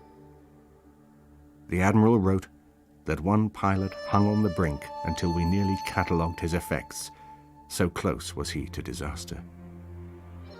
This caused Miller, the liaison officer, to chalk on a board for the remaining crews to see, "Stabilizer in neutral." Every B-25 carried a crew of 5, 2 pilots, a navigator, a bombardier, and an engineer gunner, 3 500-pound bombs, and a cluster of incendiaries. The last of the 16 Mitchells took off at 08:24, and a minute later the task force changed course, commencing retirement from the area at 25 knots. After fighting off pursuing enemy ships and aircraft, it would reach Pearl Harbor on the 25th of April, having lost 1 reconnaissance aircraft and 2 others through accidents on the way. Meanwhile, a week earlier, the B-25s had achieved complete surprise, mainly because they had the good fortune to approach Japan just after conclusion of an air raid precaution exercise. Many defenders held fire, believing them to be friendly aircraft returning to base. Doolittle wrote that after takeoff, he circled Hornet to establish his exact heading and check the compass. On his flight to Japan, he passed and endeavored to avoid various civil and naval craft until he made landfall near Inubu-shima, north of the intended spot. This would mean making an unscheduled approach to Tokyo from the north, but allow him to evade anticipated strong defenses west of the city. Hugging the ground, he dropped marker incendiaries before his high explosive bombs. On his way to the target, Doolittle sighted 9 fighters, which were out of range, and encountered anti-aircraft fire as he turned south towards the sea after bombing. His B-25, however, was unscathed, and he reached the Chinese coast safely. Chu Chao could not be raised on the radio. With darkness closing in, the cloud ceiling down to 600 feet, and hills in the vicinity, 13 hours and 2,250 miles after taking off from Hornet, Doolittle gave the order to bail out. Doolittle's crew crossed the Chinese coast at 1,000 feet in poor weather, but because there was hills in the area, they went up to 8,000 feet, failed to find any of the Chinese airfields which they'd been briefed to look for, and at 9:30, having covered 2,250 miles, Doolittle decided they would have to abandon the aircraft, and they all bailed out. He himself spent the night hiding in a mill. 3 of his crew had been captured by guerrillas and were very lucky to get away. The 5th member of the crew had come down, injured his ankle, and had been taken into care by friendly Chinese troops. Doolittle, when the next morning, found himself in trouble because he had to convince a Chinese major that he was actually friendly. And having done that, he was taken to the centre of administration in the province and found that his other 4 crew were there. So all 5 of them came together. Like Doolittle, skimming the rooftops and climbing only to 1,500 feet to release their bombs, the 12 other Tokyo-bound aircraft began to release their loads at 12:15 on the designated industrial plants, power stations, and munitions factories. Some would report inaccurate anti-aircraft fire and seeing a few fighters, which were fooled into keeping out of range by the dummy guns in the Mitchell's tails. The B-25 detailed for Nagoya flew through heavy fire from the ground, but was confident that it had hit its targets. So was the Kobe machine, which met no opposition at all. The bomber bound for Osaka is believed to have attacked Nagoya instead. Use of the Mitchells prompted some Japanese naval officers to insist that they must have flown directly from Midway Island. The Japanese immediately roped off the bombed areas, so that little information leaked out. They claimed that only a single hospital in Tokyo had been struck. Although it did not cause widespread destruction, which had never been possible with such a small force and limited bomb loads, the raid did hit significant targets, like the aircraft carrier Ryoho in dry dock. Unfortunately, the Doolittle raid did cause some collateral damage. That is almost inevitable. But it also hit a diesel production factory, an aircraft factory, an army ammunition dump, a naval dockyard, and damaged an aircraft carrier which was in dock.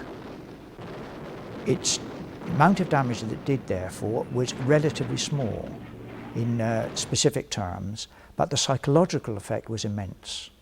It thoroughly shocked the Japanese and, of course, boosted the morale of the Americans. So the effect of the raid was not necessarily one that could be gauged by the amount of damage it did, but by the psychological effect. None of the B-25s landed safely, although a strong tailwind hurried them across the China Sea. Several of the other aircraft unknowingly flew over Chuchao in darkness, rain, and high winds. Below them, the Chinese had doused all lights and runway aids, fearing an enemy attack. Captain Edward York, when he was on board the Hornet, found that the final servicing at Sacramento, the engineers there had changed the carburetors in his B-25. It was too late to change that now.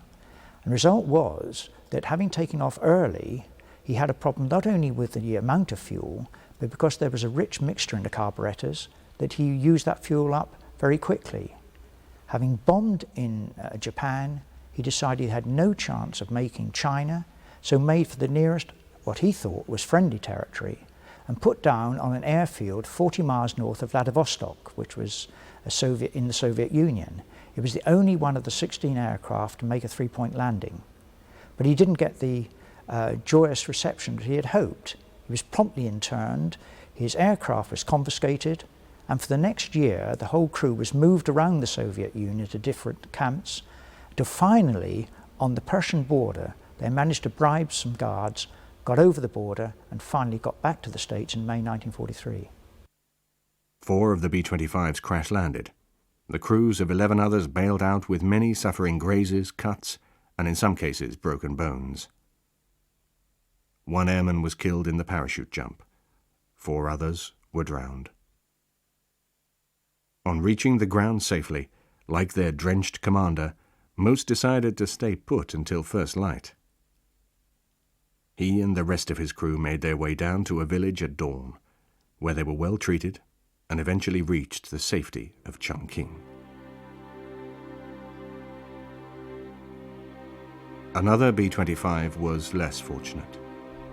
Running out of fuel, it came down in the China Sea off Ningpo. 3 of the crew swam ashore, but were captured by the pro-Japanese Chinese. The entire crew of another Mitchell, which bailed out, were caught by Japanese soldiers. Learning of their plight before he left China, Doolittle made strenuous efforts to secure the release of his men, even considering bribing a local warlord to attempt a rescue mission. His efforts came to nothing. All 8 prisoners were tried and sentenced to death. 5 had their sentences commuted to life imprisonment. 3 were executed for inhuman acts. Another died in captivity. Of the 80 airmen who took part in the Doolittle raid, 71 survived the war. From the 16 B-25s which left Hornet on the 18th of April, only 1 made a 3-point landing at Vladivostok.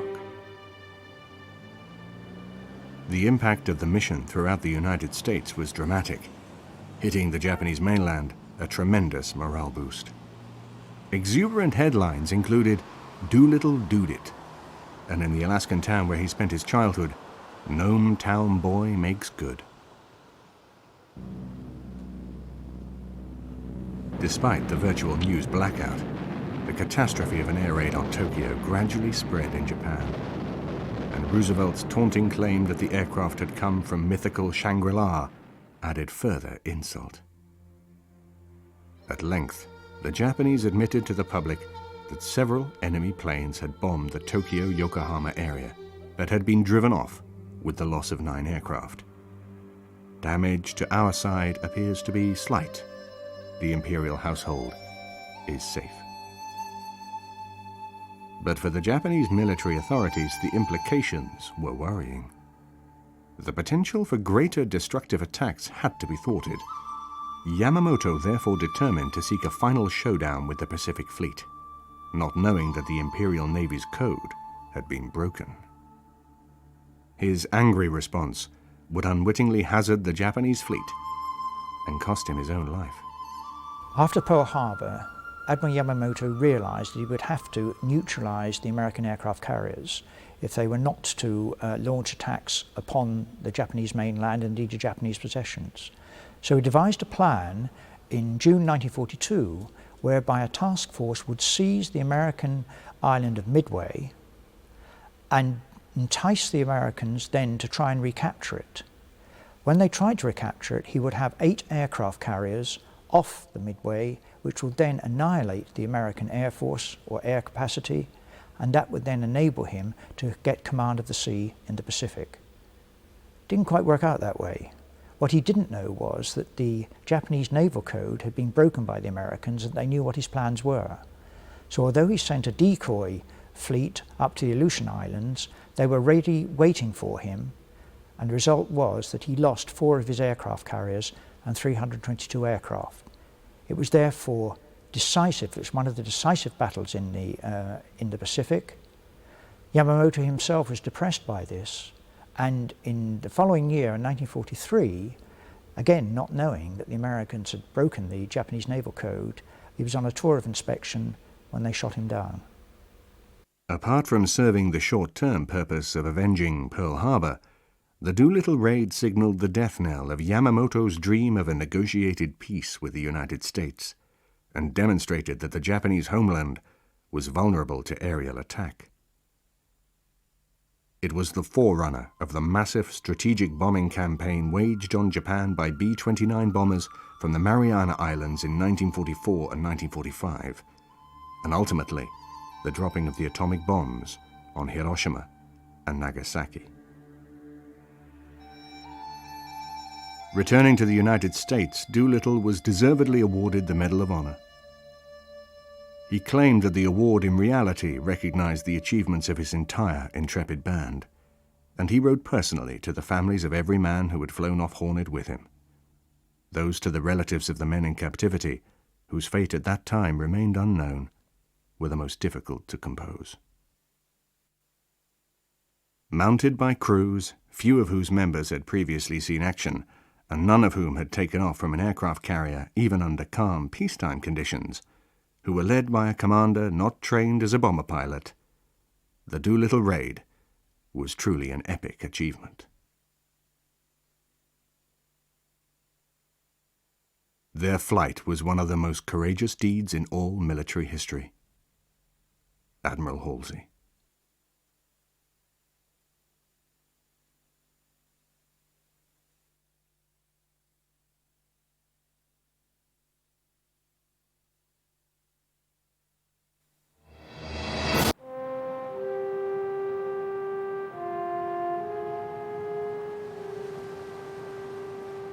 In September 1939, Germany had 56 U-boats, of which 10 were non-operational and only 22 capable of fighting in the Atlantic. Convoys of merchant ships had overcome the U-boat menace in the First World War. A new underwater detection device known as ASDIC, after its developer, the Anti-Submarine Investigation Committee, and more effective depth charges with multiple settings had since enhanced the power of naval escorts. There was little to fear from the U-boat, it seemed. Powerful German surface vessels were of more concern.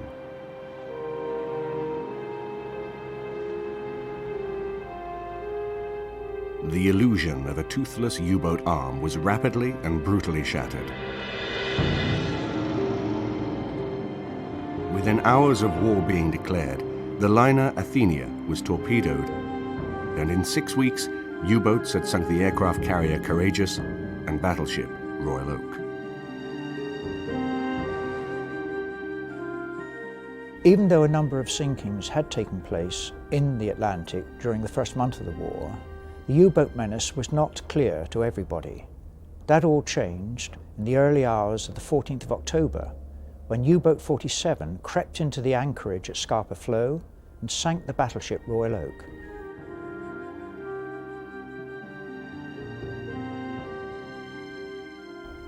"833 men were lost in 15 minutes. The shock to both the public and military opinion was such that U-boat menace was never underrated again. 17 ocean-going U-boats operating in the Atlantic were soon attacking merchant ships.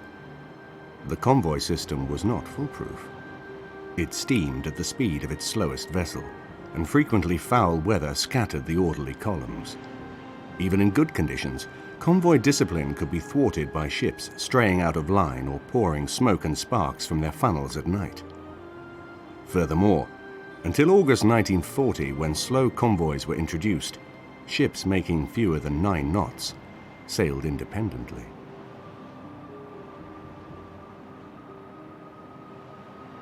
In 1939, the Royal Navy could provide only an average of 2 escorts per convoy, none able to sail more than 500 miles west of Britain, after which the ships were on their own.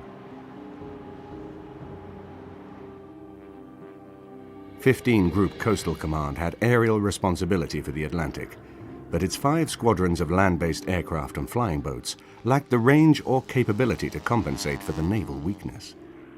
In 1939, Coastal Command did not have the attention which was given to Bomber Command and Fighter Command. It therefore had to make do with a variety of aircraft, and not in very great numbers. It had, for example, the Anson, the Hudson, the Wellington and the Whitley. In terms of flying boats, it had the Sunderland, the Stranraer and the London, and its only torpedo bomber was the obsolescent Wildebeest. It was so pressed for aircraft that for the first 9 months of the war, it even deployed biplane Tiger Moths and Hornets to do coastal patrols. The Admiralty had been right to fear the enemy's array of large warships. Grand Admiral Erich Raeder, Commander-in-Chief of the German Navy, recognized that, if used as surface raiders, his capital ships could cause mayhem. During August 1939, the pocket battleships Admiral Graf Spee and Deutschland, later renamed Lutzow, slipped into the Atlantic. After sinking 9 merchantmen in 4 months, Graf Spee was cornered by a Royal Navy squadron in the River Plate and scuttled by her crew. A seaplane catapulted from Ajax reported on the fall of shells during the action.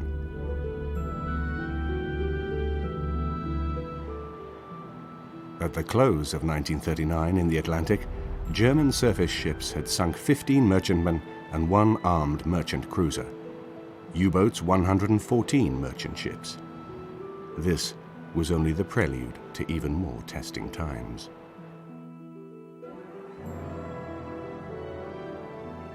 Due to the requirements of the Norwegian campaign from April to May 1940, the home fleet had to be kept in the North Sea to guard against further excursions by enemy warships, flotillas to defend the coastline against invasion, and counter E-boats in the Channel.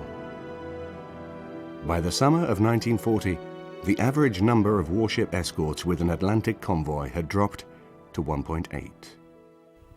In the early part of the Second World War, there was lack of escorts, and that's when we lost so many. We didn't see them.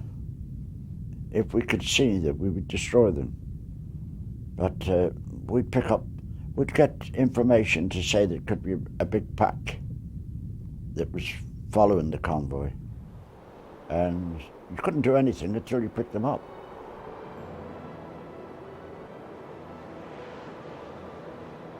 The first 5 months of 1940 was deceptively quiet in the Atlantic, partly due to poor weather and partly to withdrawal of U-boats for the Danish and Norwegian campaigns.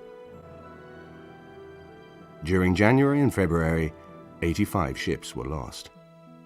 March to May, only 43. In June, though, the U-boats were back with a vengeance to account for 58 merchant ships. Between July and October, they sank another 217. U-boat commanders had learned to vary their tactics. At first, they repeated the First World War approach of striking from beneath the surface, where sighting a convoy was largely a matter of chance. On the surface, though, a U-boat could manage almost 20 knots, and astute captains realized that they could stalk and attack a convoy at night with relative ease.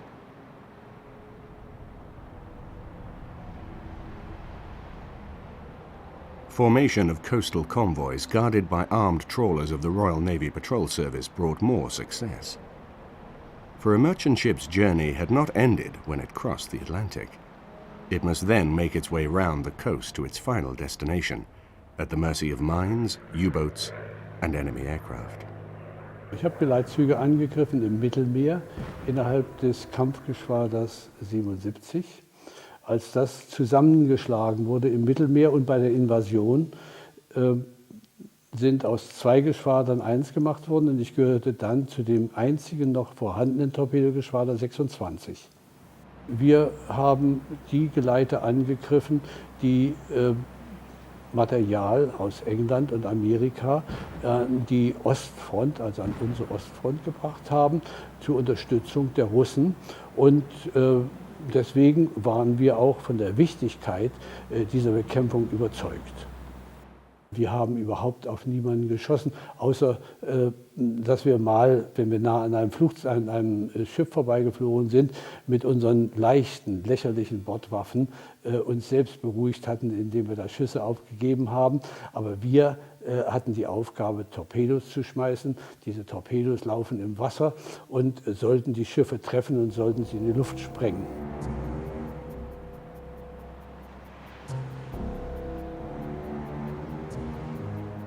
In the closing months of 1940, the Wolf Pack, when a group of U-boats converged on a convoy, began to pose a new danger. In September, successive convoys were attacked northwest of Iceland by 10 U-boats, which sank 16 ships. During the 16th and 17th of October, convoy SC-7 from Nova Scotia came under attack from 7 U-boats. Of its 35 merchantmen, only 15 survived, despite daylight cover from Coastal Command Sunderland circling overhead.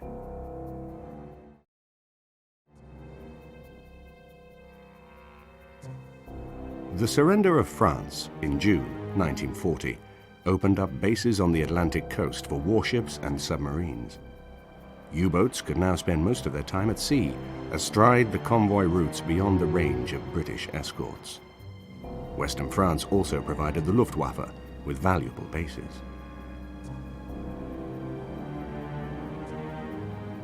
Despite their limited capabilities, British aircraft did contribute to the defense of convoys. In January 1940, convoy OA-80 lost 2 ships to U-55, but its escorts and a Sunderland flying boat so harassed and damaged the U-boat that its commander scuttled it. I wouldn't know how much, but I know we had air cover. Yes, I must say the Fleet Air Arm, they were wonderful. Yes, and even the what we call the little carriers. Yeah, they were sent out as observers picking up U-boats. Yes, they were great help.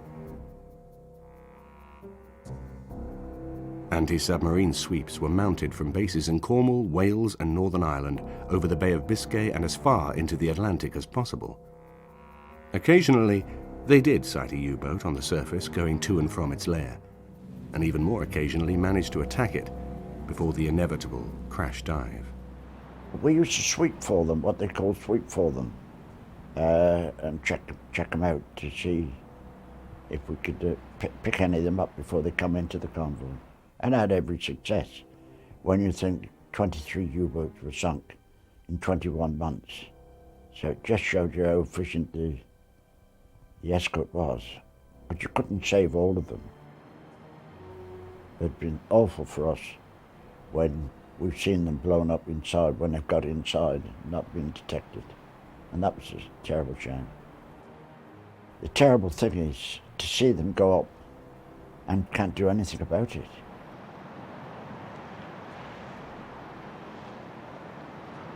The Germans, on the other hand, had the Focke-Wulf Condor, with an operational range of 800 miles into the Atlantic, far beyond that of existing convoy escorts. Apart from spotting convoys for the wolf packs, the Condors attacked vulnerable targets with their own 1,750 kilogram bomb load. During 1940, they accounted for 11 ships, besides damaging the liner Empress of India, which was finished off by a U-boat.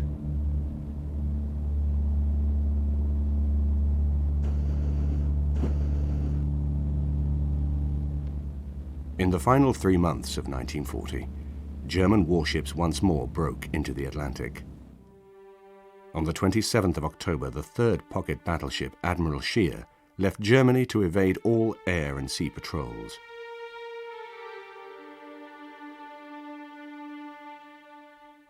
After sinking a merchant ship on the 5th of November, she intercepted a convoy protected by a single armed merchant cruiser, Jervis Bay, whose 6 guns were totally outranged. Nevertheless, she sacrificed herself to save the convoy, only 5 of which were eventually caught by the German warship.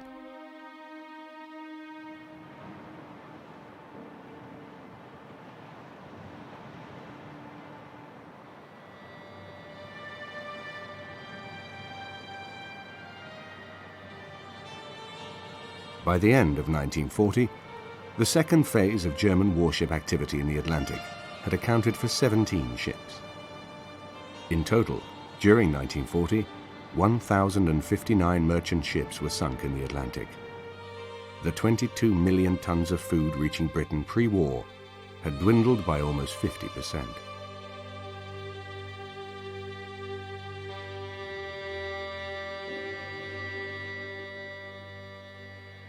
There were bright spots, though. After the fall of Denmark in April, British forces occupied the Danish dependencies of the Faroe Islands and Iceland, commanding the northern approaches to the Atlantic. 5 months later, in return for leasing military bases in Newfoundland and the West Indies, the United States made 50 elderly destroyers available to Britain, which would ease the escort shortfall. Furthermore, RAF Bomber Command began to attack the U-boat pens and indirectly aid the Atlantic battle by striking at plants producing synthetic oil in Germany.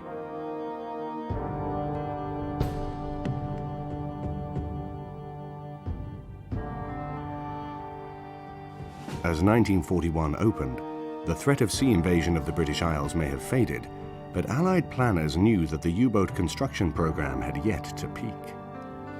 Nor had the Condor threat diminished. In February 1941, 6 attacked a convoy from Gibraltar, sinking 5 ships. As U-boats accounted for 60 merchant ships in January and February, the Condors sank 47. Junker Ju-88s and Heinkel HE-111 bombers flying from French bases had begun to pose serious problems as well. Eine Ju-88. Das ist ein zweimotoriges Flugzeug. Das war so das Arbeitstier der deutschen Luftwaffe. Die gab es als Zerstörer, als Nachtjäger, als Bomber, als Sturzkampfbomber und eben auch als Torpedoflugzeug. Also Beobachter hatte ich und dann hatte ich den Funker und den Bordschützen. Wir beiden, der Beobachter und ich, wir guckten nach vorne und Rücken an Rücken zu uns saßen die beiden anderen und die hatten jeder ein mittleres Maschinengewehr, 13 mm, zum Teil mit Zerlegermunition und schossen nach hinten und hatten die Aufgabe, uns vor feindlichen Jägern zu warnen und diese im Notfall auch zu bekämpfen.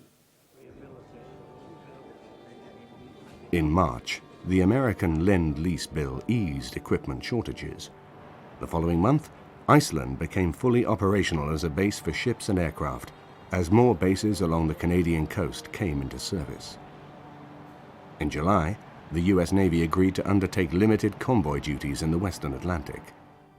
Encouragingly too, the Government Code and Cipher School at Bletchley Park had begun regularly to crack the German naval code, allowing it to eavesdrop on transmissions to the U-boats. In an attempt to improve the aerial cover of convoys, the CAM, Catapult Aircraft Merchant Ship, appeared. During 1941, 5 came into service, 1 being lost before seeing action. Each carried a single Sea Hurricane or Fulmar aircraft, manned by a Fleet Air Arm pilot. A CAM ship was a catapult aircraft merchantman, which carried a catapult which was able to launch a single Hurricane or Fulmar aircraft which it carried. Unlike a seaplane which was carried by a battleship or a cruiser, this could not be recovered and could therefore only be used once. The pilot crash-landed on the sea or parachuted to safety. He was saved, but the aircraft wasn't. In September 1941, another initiative, the MAC, Merchant Ship Aircraft Carrier, came into service. HMS Audacity, a merchantman hull with a flight deck, carried 6 Grumman Wildcat fighters, called Martlet by the British, which, unlike the catapult aircraft, could land again. The fighters accounted for 1 Condor before Audacity was torpedoed on convoy duty in December, but other MACs would follow it into action.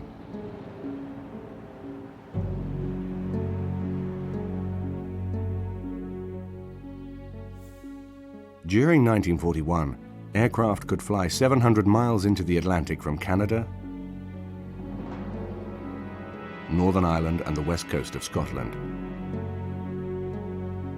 400 miles from Iceland. Not only was the so-called air gap extensive, but due to lack of suitable aircraft, even the existing air cover was patchy.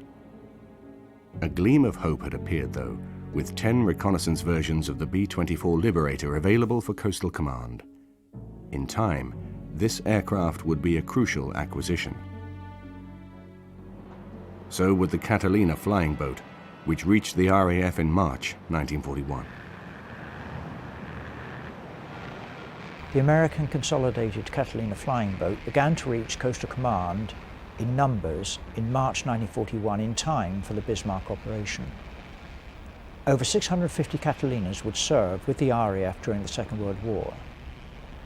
She had a speed of 185 miles per hour and an enormous range of 3,750 miles.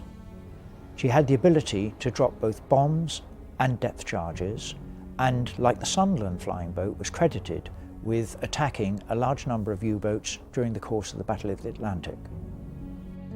Alarmingly, the German battleship Bismarck passed through the Skagerrak Strait between Denmark and Sweden on the 20th of May 1941. Reconnaissance aircraft from British bases quickly began to scour the Norwegian coastline for her. Next day, a Coastal Command pilot discovered Bismarck in a fjord near Bergen in southern Norway. On the 22nd of May, 6 Whitley and 6 Hudson bombers of RAF Coastal Command vainly tried to find the fjord in poor weather. That evening, through a break in the clouds, a Fleet Air Arm aircraft found the anchorage empty. Bismarck was on the loose. The Bismarck was described by the Soviet commander of the Northern Fleet as a large floating fortress, far greater capacity than the pocket battleship Admiral Graf Spee, which caused such a problem in the South Atlantic in 1939. Fully laden, she was 52,000 tons with a crew of 2,300. Her speed was 28 knots, but at times she was credited with doing 34 knots and therefore was considerably faster than some of the destroyers. Her main armament were 8 15-inch guns, and her secondary armament was 5.9-inch guns. She was therefore a considerable menace when she got out into the Atlantic.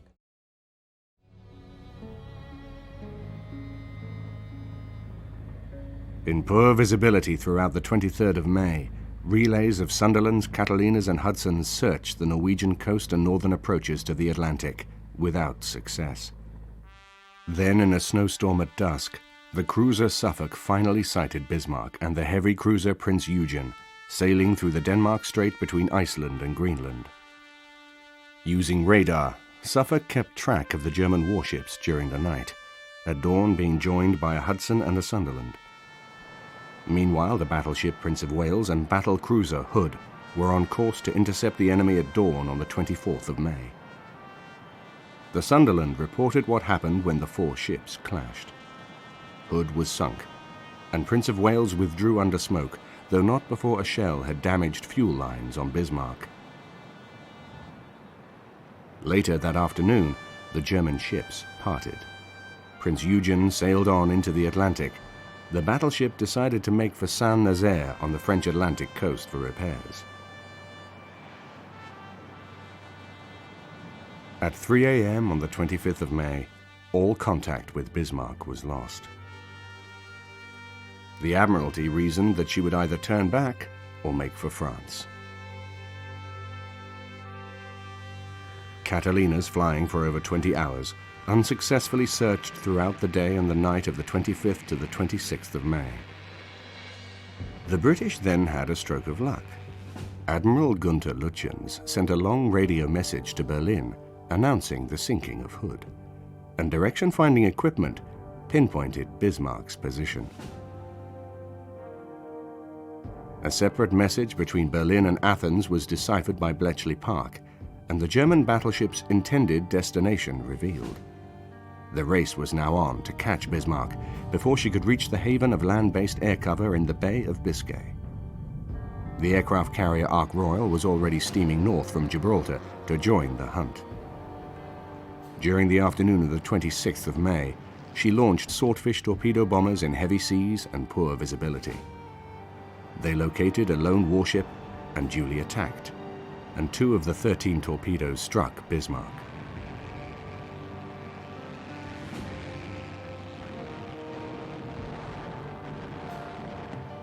One fatally hit the steering gear, and throughout that night, the stricken vessel steamed in circles. The following morning, the 27th of May, the Royal Navy finished her off. Aerial activity throughout the chase had been decisive. Without it, Bismarck would have reached Saint-Nazaire and lived to menace the Atlantic convoys. The 2-seater ferry Swordfish was a remarkable aircraft. It came into service in 1936 and served for the greater part of the war. It had the capacity to carry a 1,610-pound torpedo, or the equivalent in mines or bombs. It had a speed of 138 knots, which was extremely slow, but it made an effective torpedo bomber, as was shown when it was engaged in the Bismarck operation. Acutely aware of the threat to fuel supplies, which could quickly undermine the whole war effort, on the 9th of March 1941, Winston Churchill declared, "We must take the offensive against the U-boat and the Focke-Wulf." Entry of the United States into the war in December 1941 gave the U-boats a fruitful happy time off its eastern seaboard. During the night of the 13th and 14th of January 1942, U-123 picked off 2 tankers silhouetted against the well-lit New York skyline. 3 days later, 375 miles south of Cape Hatteras, the same U-boat sank a freighter and tanker. American merchantmen were still sailing with full lights, encouraging another 20 U-boats to converge on the American coast. In January 1942 alone, 40 ships were sunk in the western Atlantic, and the following month, the U-boats moved south to Florida, where they continued to enjoy success.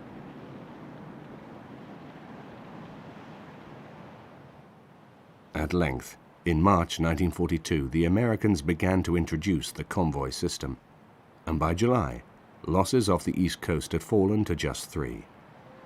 By then, U-boats had claimed 505 merchant ships. We were torpedoed at 20 to 7 in the morning, and we had 2 torpedoes and completely cut kite in half, and we sank in 55 seconds. I ran up the hatchway, and the bulkhead door, fortunately, was open. And you never have the bulkhead door open when you're closed up and on duty. So thank God it saved me. I swam to an oar, and already there were 3 sailors hanging onto it. And I watched one go down after a while. Then I saw the other one go down after a while. And then it came, I said to a fellow that was right, we were so close, we could touch each other easy. And I said, I can't do any more. And he said, don't let go, he said. Here's the Keppel now coming in to pick us up. And I looked to see the Keppel. And I said, that was the last words he spoke. He went. There were 14 of us picked up and 5 died aboard. And that was it. They claimed that the U-boat was sunk by swordfish a couple of hours after. During 1942, Admiral Karl Dönitz, commander of the U-boat arm, had calculated that 800,000 tons of Allied shipping sunk every month would secure victory. The Germans achieved approximately 650,000. This may not have secured Dönitz's instant triumph, but did put the brake on troop reinforcements across the Atlantic. Scarcely one of the expected 5 Canadian and American divisions reached England. A powerful element in the Allied response began to attack the Atlantic coast ports, when on the 21st of October, 24 B-24 bombers of the US 8th Army Air Force took off from their English bases for Lorient. Before the year was out, in 9 further raids, another 243 B-17s and B-24s would leave their airfields for that submarine base, 68 others for Brest, 176 Saint-Nazaire, and 31 La Pallice. The United States entered the war committed to daylight raids with heavy bombers. When the 8th Army Air Force reached England in 1942, they had the B-17, which could fly at 317 miles per hour at 25,000 feet and carry a bomb load of 5,000 pounds, and the B-24, which could fly at 300 miles per hour at 25,000 feet and could carry a bomb load of 8,000 pounds. Both aircraft had a range of 2,000 miles. With easy pickings no longer available in the Western Atlantic, Dönitz decided to exploit the area south of Greenland, which could not be covered by land-based aircraft and had been nicknamed Torpedo Junction by disenchanted merchant crews. By early 1943, an estimated 112 of the 240 available U-boats were operational in the Atlantic, and the Wolf Pack was in the dangerous ascendancy.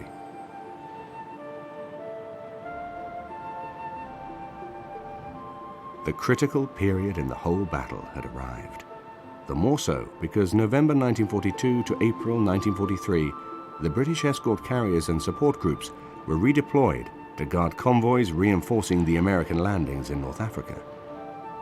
During these weeks, there was some success for aircraft.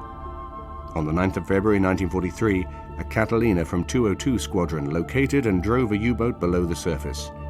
On the 25th of March, a Flying Fortress of 206 Squadron sank U-489. And shortly afterwards, 2 Sunderlands from 461 Squadron accounted for U-106.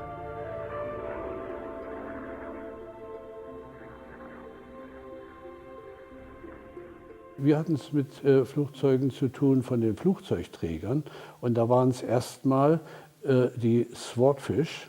Das ist so ein uralter Doppeldecker, der aber mit geringer Landegeschwindigkeit sich gut für Flugzeugträger eignete und mit dem erstaunliche Erfolge gegen U-Boote erzielt worden sind.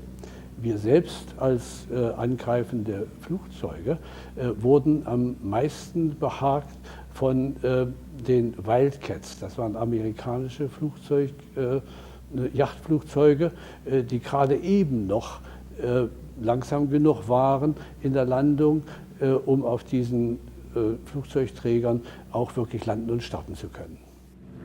Da ist das Gesichtsfeld ziemlich eingeengt und man kämpft um sein Leben. Man macht Abwehrbewegungen höher, tiefer und nochmal nach links, nochmal nach rechts. Bei einer solcher Bewegung habe ich eine Wasserberührung bei der Marianinsel gekriegt und bin nur mit Mühe und Not nach Hause gekommen, weil mir von meinem Propeller so viel weggeflogen war, dass ein Motor wahnsinnig schüttelte und wir immer nur hoffen konnten, dass er noch hält und nicht rausbricht. During March 1943, 120 ships were sunk, and the Admiralty admitted the Germans never came so near to disrupting communications between the New World and the Old. March 1943 would be the darkest hour. After that, as the escort carriers and support groups returned to the North Atlantic from Africa, the tide began to turn. Positive steps were taken finally to close the dangerous air gap in mid-Atlantic. During April 1943, 41 Liberators with extended range were in service. Operating from Northern Ireland, Iceland and Newfoundland, they could now cover all the convoy routes. In April 1943, 3 new escort carriers, each with 18 to 24 aircraft, entered the Atlantic fray. Before the year closed, another 28 would be in service, though only a few would fight in the Atlantic. Between the 28th of April and the 6th of May, an eastbound convoy, ONS-5, aided by 2 support groups and long-range aircraft, fought off 42 U-boats in an encounter which Admiral Sir Max Horton, Commander-in-Chief of the Western Approaches, hoped signaled a turning point in the Battle of the Atlantic. The U-boats accounted for 12 merchantmen, but suffered 6 losses themselves, 1 sunk by a flying boat, with 12 more seriously damaged.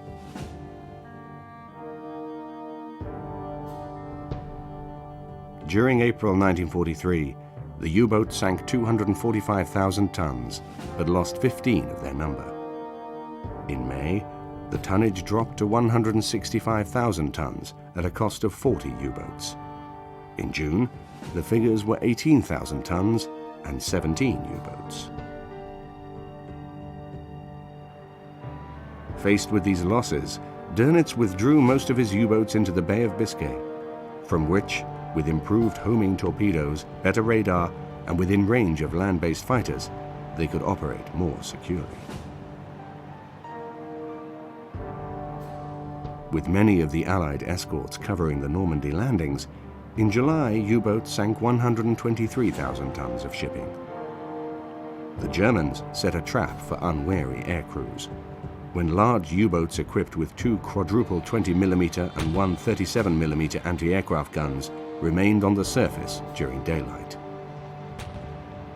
That subterfuge was abandoned after a flight of Bow fighters demolished U-441 on the 12th of July, 1943.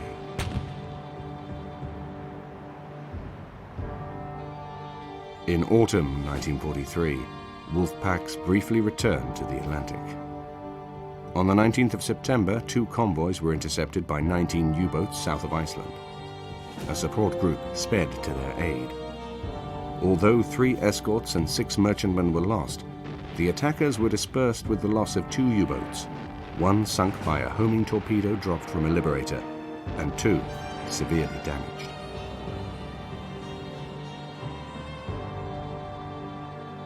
During October, the Allies began to regain the initiative. Convoy SC-143 lost just 2 ships against 3 U-boats sunk. During that month, a total of 23 U-boats were sunk.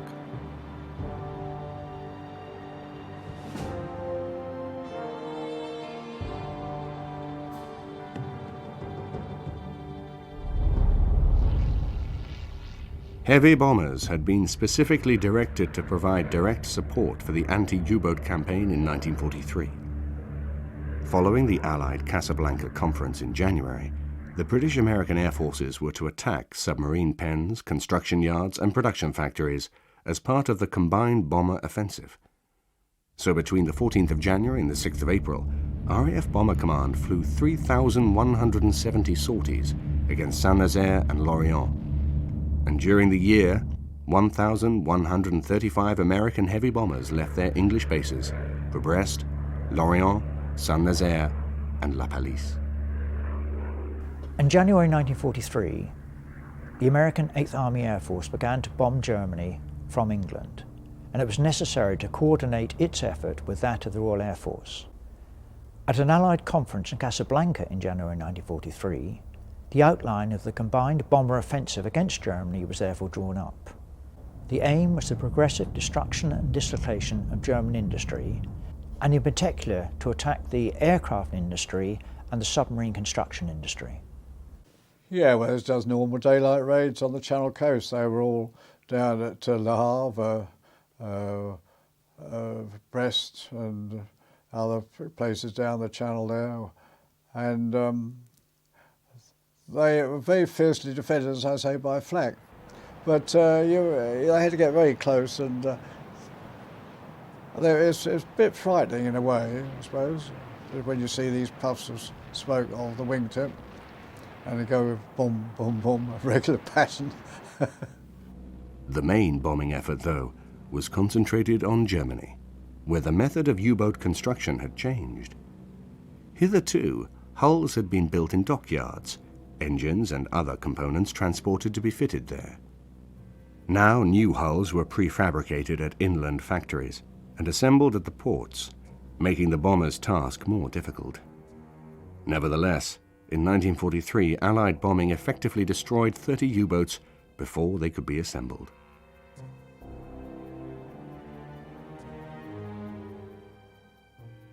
Despite the serious setbacks suffered in the latter part of 1943, the U-boats were not yet finished. Focke-Wulf Condors reappeared to identify targets, and in November were joined by 4-engine Ju-290s and 6-engine Blomm & Voss flying boats in a desperate attempt to stem the flow of American troops and supplies heading eastwards across the Atlantic. Es gab ja Luftaufklärung und wir wussten ziemlich genau, wie groß die Geleite waren. Und das waren um die 20 bis 30 Handelsschiffe oftmals und dann vielleicht 10 Zerstörer, manchmal auch 15 Zerstörer oder Fregatten oder Korvetten, also kleinere Schiffe und 1 bis 2 Flugzeugträger. Das wussten wir ziemlich genau, was uns da erwartete. Ja, die sind so etwa alle 14 Tage bis 3 Wochen ist so ein Geleit in die eine Richtung gekommen und natürlich dann nach 3 Tagen oder 5 Tagen Liegezeit in Murmansk kamen die wieder zurück und wurden dann, wenn sie noch in unserer Reichweite waren, auch wieder angegriffen. Aber unser Hauptaugenmerk waren natürlich die Geleite, die nach Murmansk voll mit Flugzeugen und Panzern und Artillerie, Munition und Kanonen mit allem Kriegsgerät beladen waren.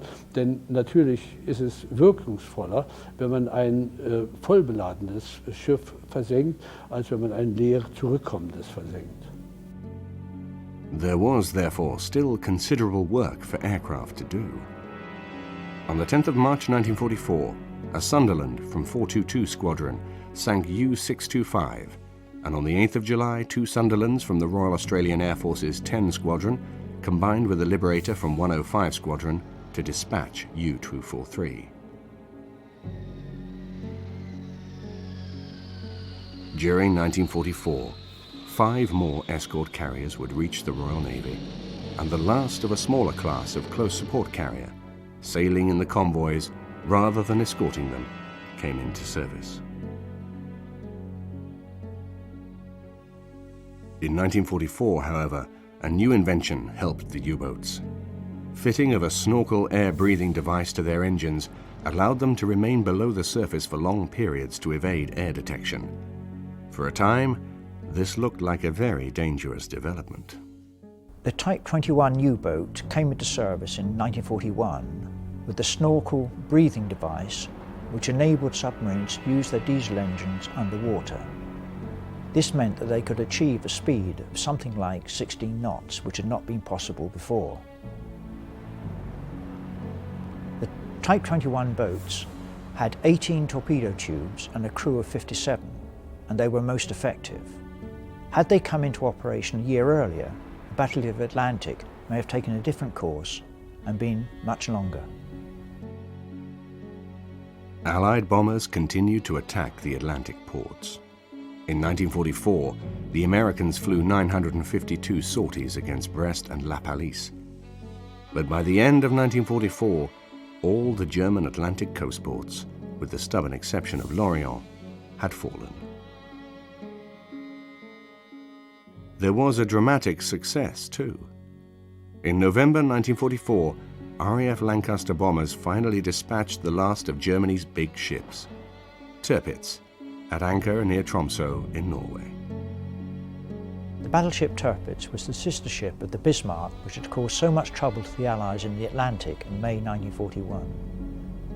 Between May 1940 and November 1944, 700 British aircraft, either the RAF or the Fleet Air Arm, had attempted to mine, bomb or torpedo her in 33 separate raids. The fear was that she would break out into the Atlantic like the Bismarck. And to guard against that, the Navy also held a very strong force in Scapa Flow, aircraft carriers, battleships, cruisers, destroyers. So when Tirpitz was sunk in November 1944 in a Norwegian field, it not only removed the threat to the convoys in the Atlantic, but also allowed the Royal Navy to disperse the ships which they had kept at Scapa Flow and send them on other duties throughout the world. Saw her quite clearly, 30 miles away, lying there. Again, the bomber ran, got a marvellous run on it, I did. And just at that, we just got to the critical point, and the bomb aimer said, "Oh Christ," he said, "clouds come over the target." And I said to him, "What sort of run have we had, Arthur?" "Oh, perfect, absolutely perfect." So I said, "Well, let the bomb go then." And the bomb went off on its own. And then it cleared again. And the bomber, they shouted, "God, we've sunk it." 10 minutes it took. And as I say, a lot of men inside it, about 1,000 men went. That was good precision bombing, that was. During the Battle of the Atlantic, U-boats sank 2,603 merchant ships and 175 escort vessels. Over 30,000 sailors were lost. On the other hand, 784 from the 1,162 U-boats in service had been sunk.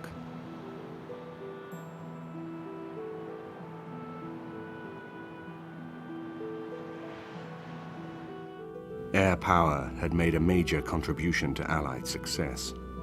Introduction of the long-range reconnaissance machines, notably the Liberator, did much to sway the balance. The short-lived catapult ships had pointed the way to better close cover for convoys. Production of escort carriers and dual-purpose MAC merchantmen proved critical. Post-war, the British Bombing Survey Unit concluded that in Germany, heavy bombers had destroyed 111 potential U-boats in the construction process. Until mid-1943, the U-boats undoubtedly held the upper hand.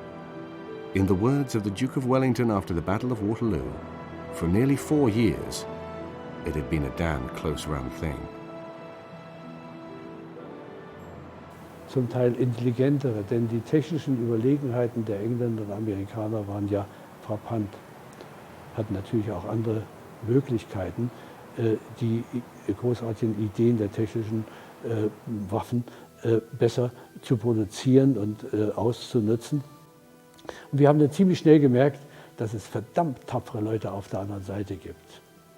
Und sodass ich das Gefühl einer Überlegenheit schon deswegen nicht mehr haben konnte im Jahr 44, 45, weil unsere Flugzeuge unterlegen waren, weil unsere Materialien wie die Motoren unterlegen waren. Wir flogen ja praktisch mit den Flugzeugen, die im Jahr 1937 entwickelt worden sind und dann nicht besser geworden sind, sondern immer nur schwerer, weil mehr Panzerung rein musste und mehr Bewaffnung rein musste. Und ein Gefühl der Überlegenheit hat sich wahrscheinlich nur in den ersten Kriegsjahren, als wir noch erfolgreich waren, einstellen können. Zu meiner Zeit war eher das Gegenteil der Fall. I was 19 when I volunteered to go in the Navy. Young, wasn't nervous, just doing a job, a good job, and we came out very successful. But in all that, a lot of lives were lost with the U-boats. You know, it was something we had to do, but when you reflect back on it, you think, what a waste of lives. It's something we couldn't avoid. Yes, I'm glad, I'm proud to do my bit, but awful.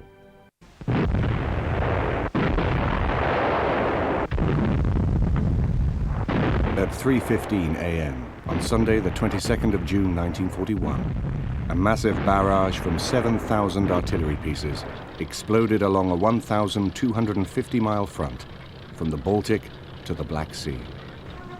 3 million German troops, 600,000 vehicles, and 3,350 tanks were about to invade the Soviet Union. Operation Barbarossa involved a three-pronged ground advance by Army Group North on Leningrad, Army Group Center on Moscow, and Army Group South towards the Ukrainian city of Kiev. Each army group had its own dedicated air support. Air Fleet 1 in the north, Air Fleet 2 in the center, Air Fleet 4 in the south. The Luftwaffe deployed 60% of its total strength for this operation.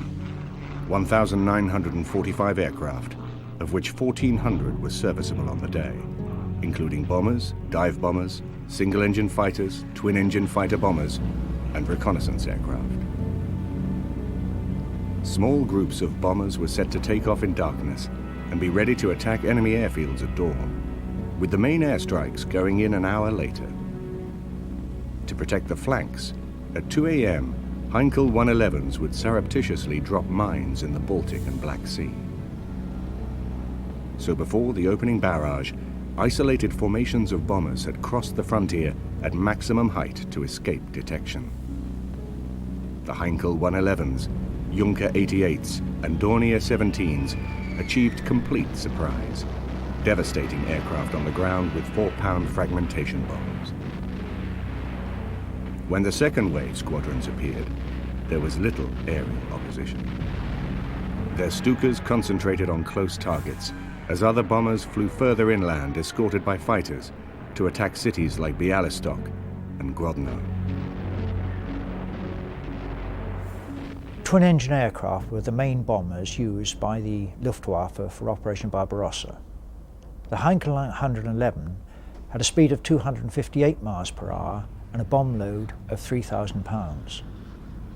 The Ju-88 had a speed of 286 miles per hour and a bomb load of 5,500 pounds. The Dornier 17 had a speed of 270 miles per hour and a bomb load of 2,000 pounds.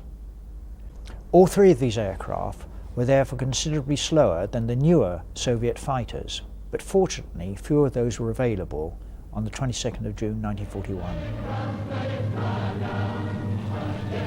The Soviet Air Force, badly affected by purges of senior officers, had performed poorly against Finland during the winter of 1939 to 1940. In June 1941, it still relied heavily on older types of aircraft. Two of the fighters were biplanes, the I-15 and the I-153. The monoplane I-16 Rata was slower than the Messerschmitt 109, though more maneuverable. On paper in the West, the Soviets had 5,700 aircraft, not including 1,445 naval aircraft. To the astonishment of the Germans, despite the evidence of carnage on their airfields, in the late morning and afternoon of the 22nd of June, Soviet fighters and bombers began to appear in the sky.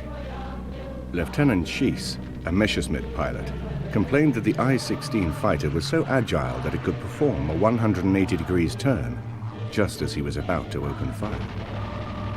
Several dogfights took place, in one of which an I-16 rammed its Messerschmitt 110 opponent after running out of ammunition. Other reports of similar attacks on German aircraft were received, with the Soviet pilots either parachuting to safety or landing their crippled machines. In spite of frightening losses, Soviet twin-engine bombers holding steady in the face of heavy flak and fighters continued to attack the German airfields until dusk. Clearly, the Luftwaffe's dawn air operations had not been wholly successful.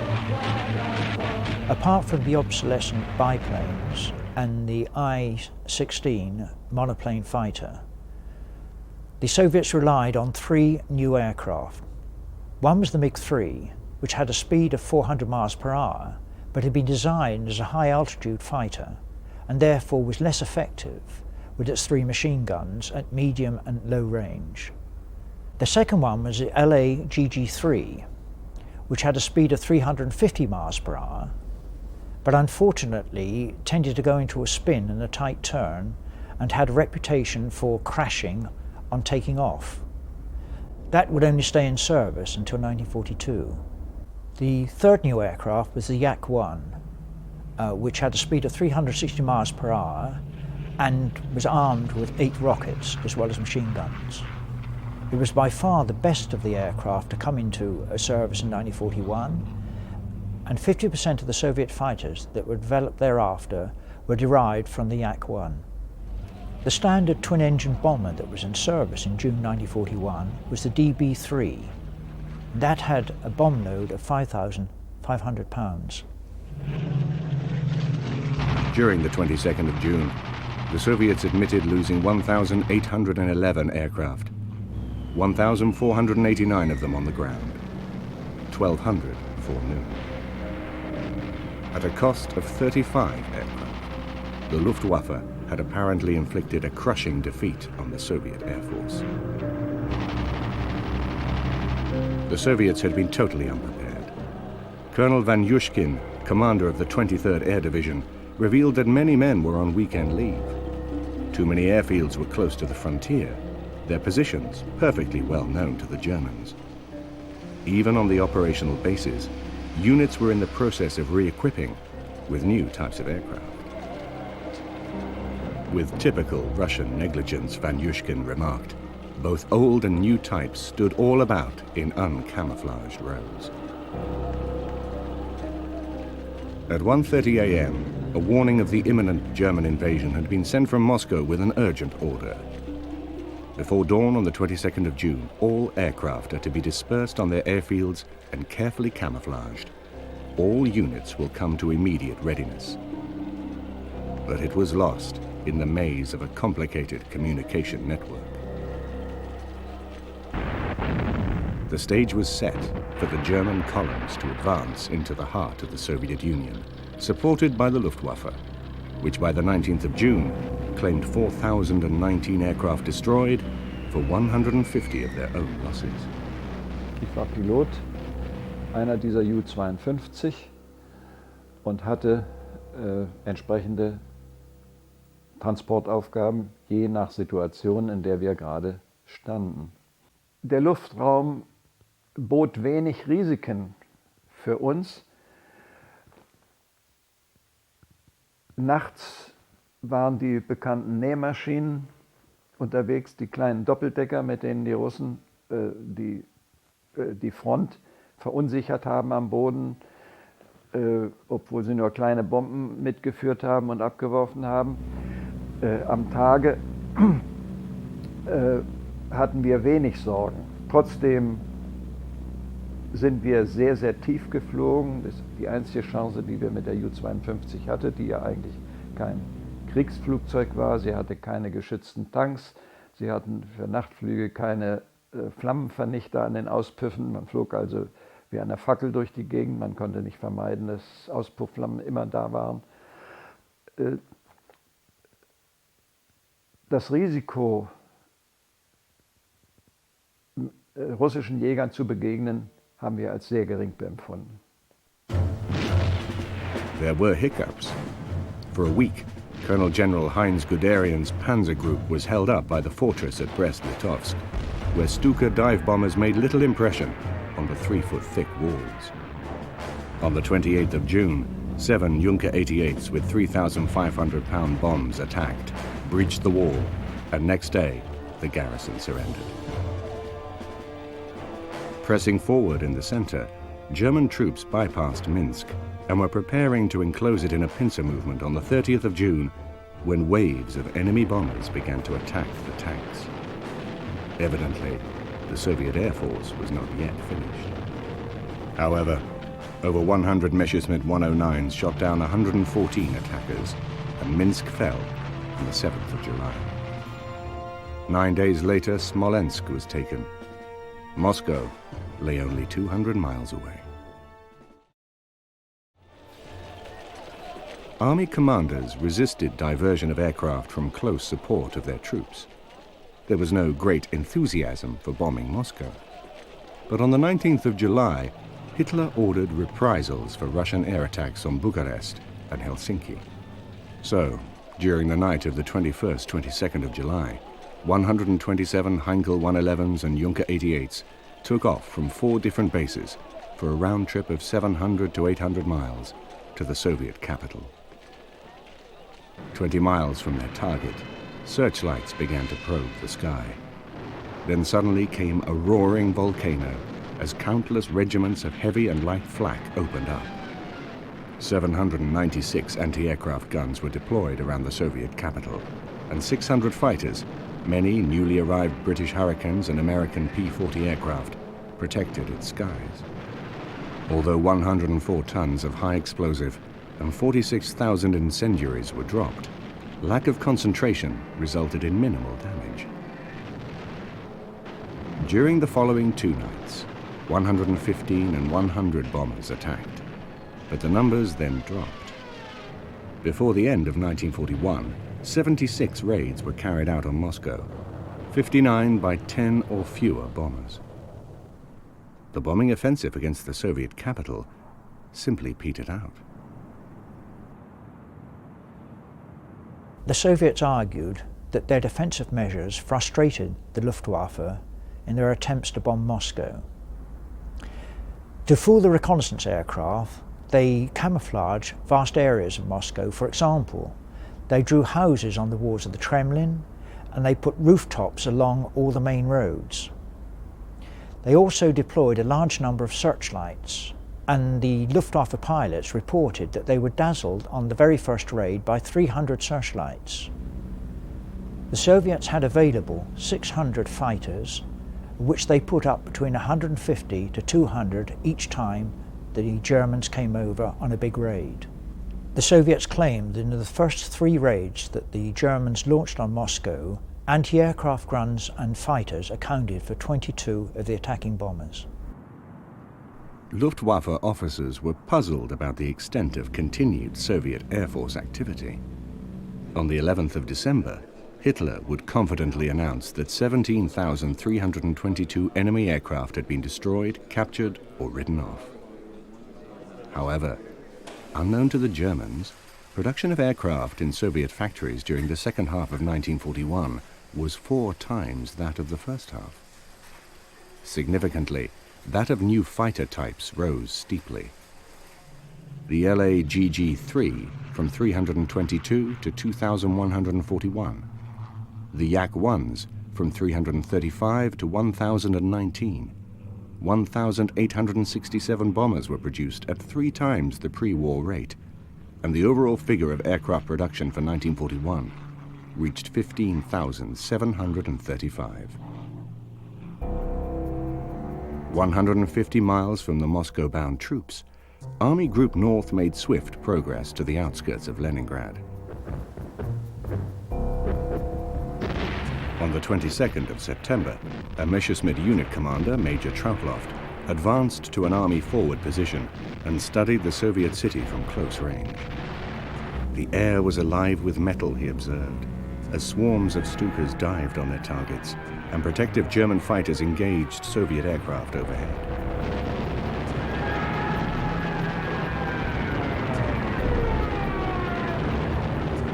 The Luftwaffe's Air Fleet 1 then received orders to concentrate on the Soviet fleet in the adjacent bay of Kronstadt.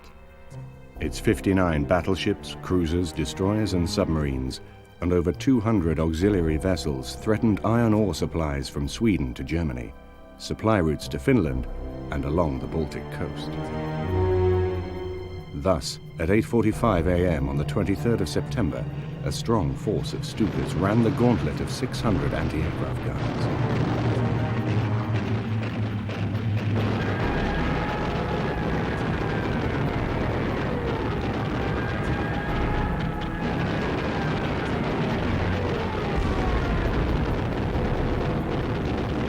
The battleship Marat was sunk. October Revolution damaged.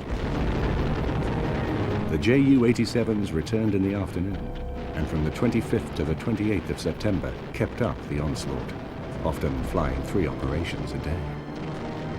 One was shot down and crashed onto the deck of the cruiser Kirov, and several Soviet ships were damaged by bombs. But the slow-moving Stukas were mauled by the anti-aircraft gunners and Soviet fighters.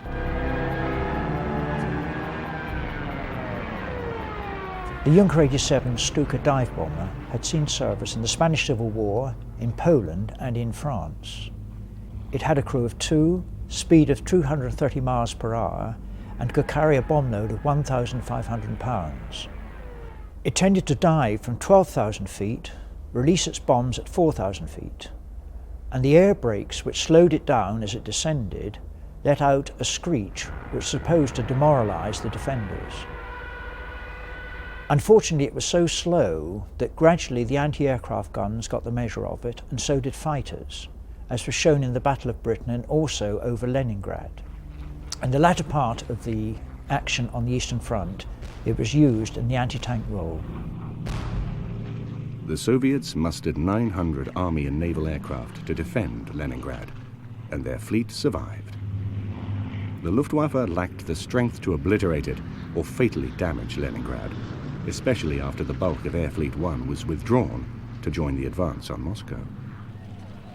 And between the 10th of October and the 25th of December 1941, Li-2 civil transport aircraft flew 6,000 tons of supplies into Leningrad. The Li-2 aircraft, which was used extensively in the Leningrad airlift, was the Soviet version of the American Douglas DC-3, which had been built under license from 1937. In its wartime version, it resembled the American C-47 Dakota, the only difference being that it sometimes had a top turret fitted. Meanwhile, 700 miles further south, the battle for Kiev was reaching a climax.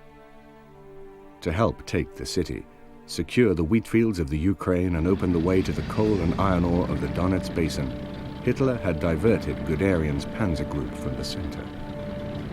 To justify that gamble, Kiev and its hinterland had to be taken quickly.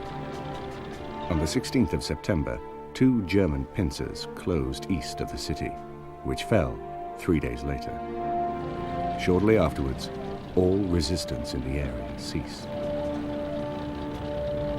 Apart from directly supporting German troops at Kiev, the Luftwaffe had been charged with preventing the Soviets from attacking them in the rear. In effect, they were asked to blockade the battlefield.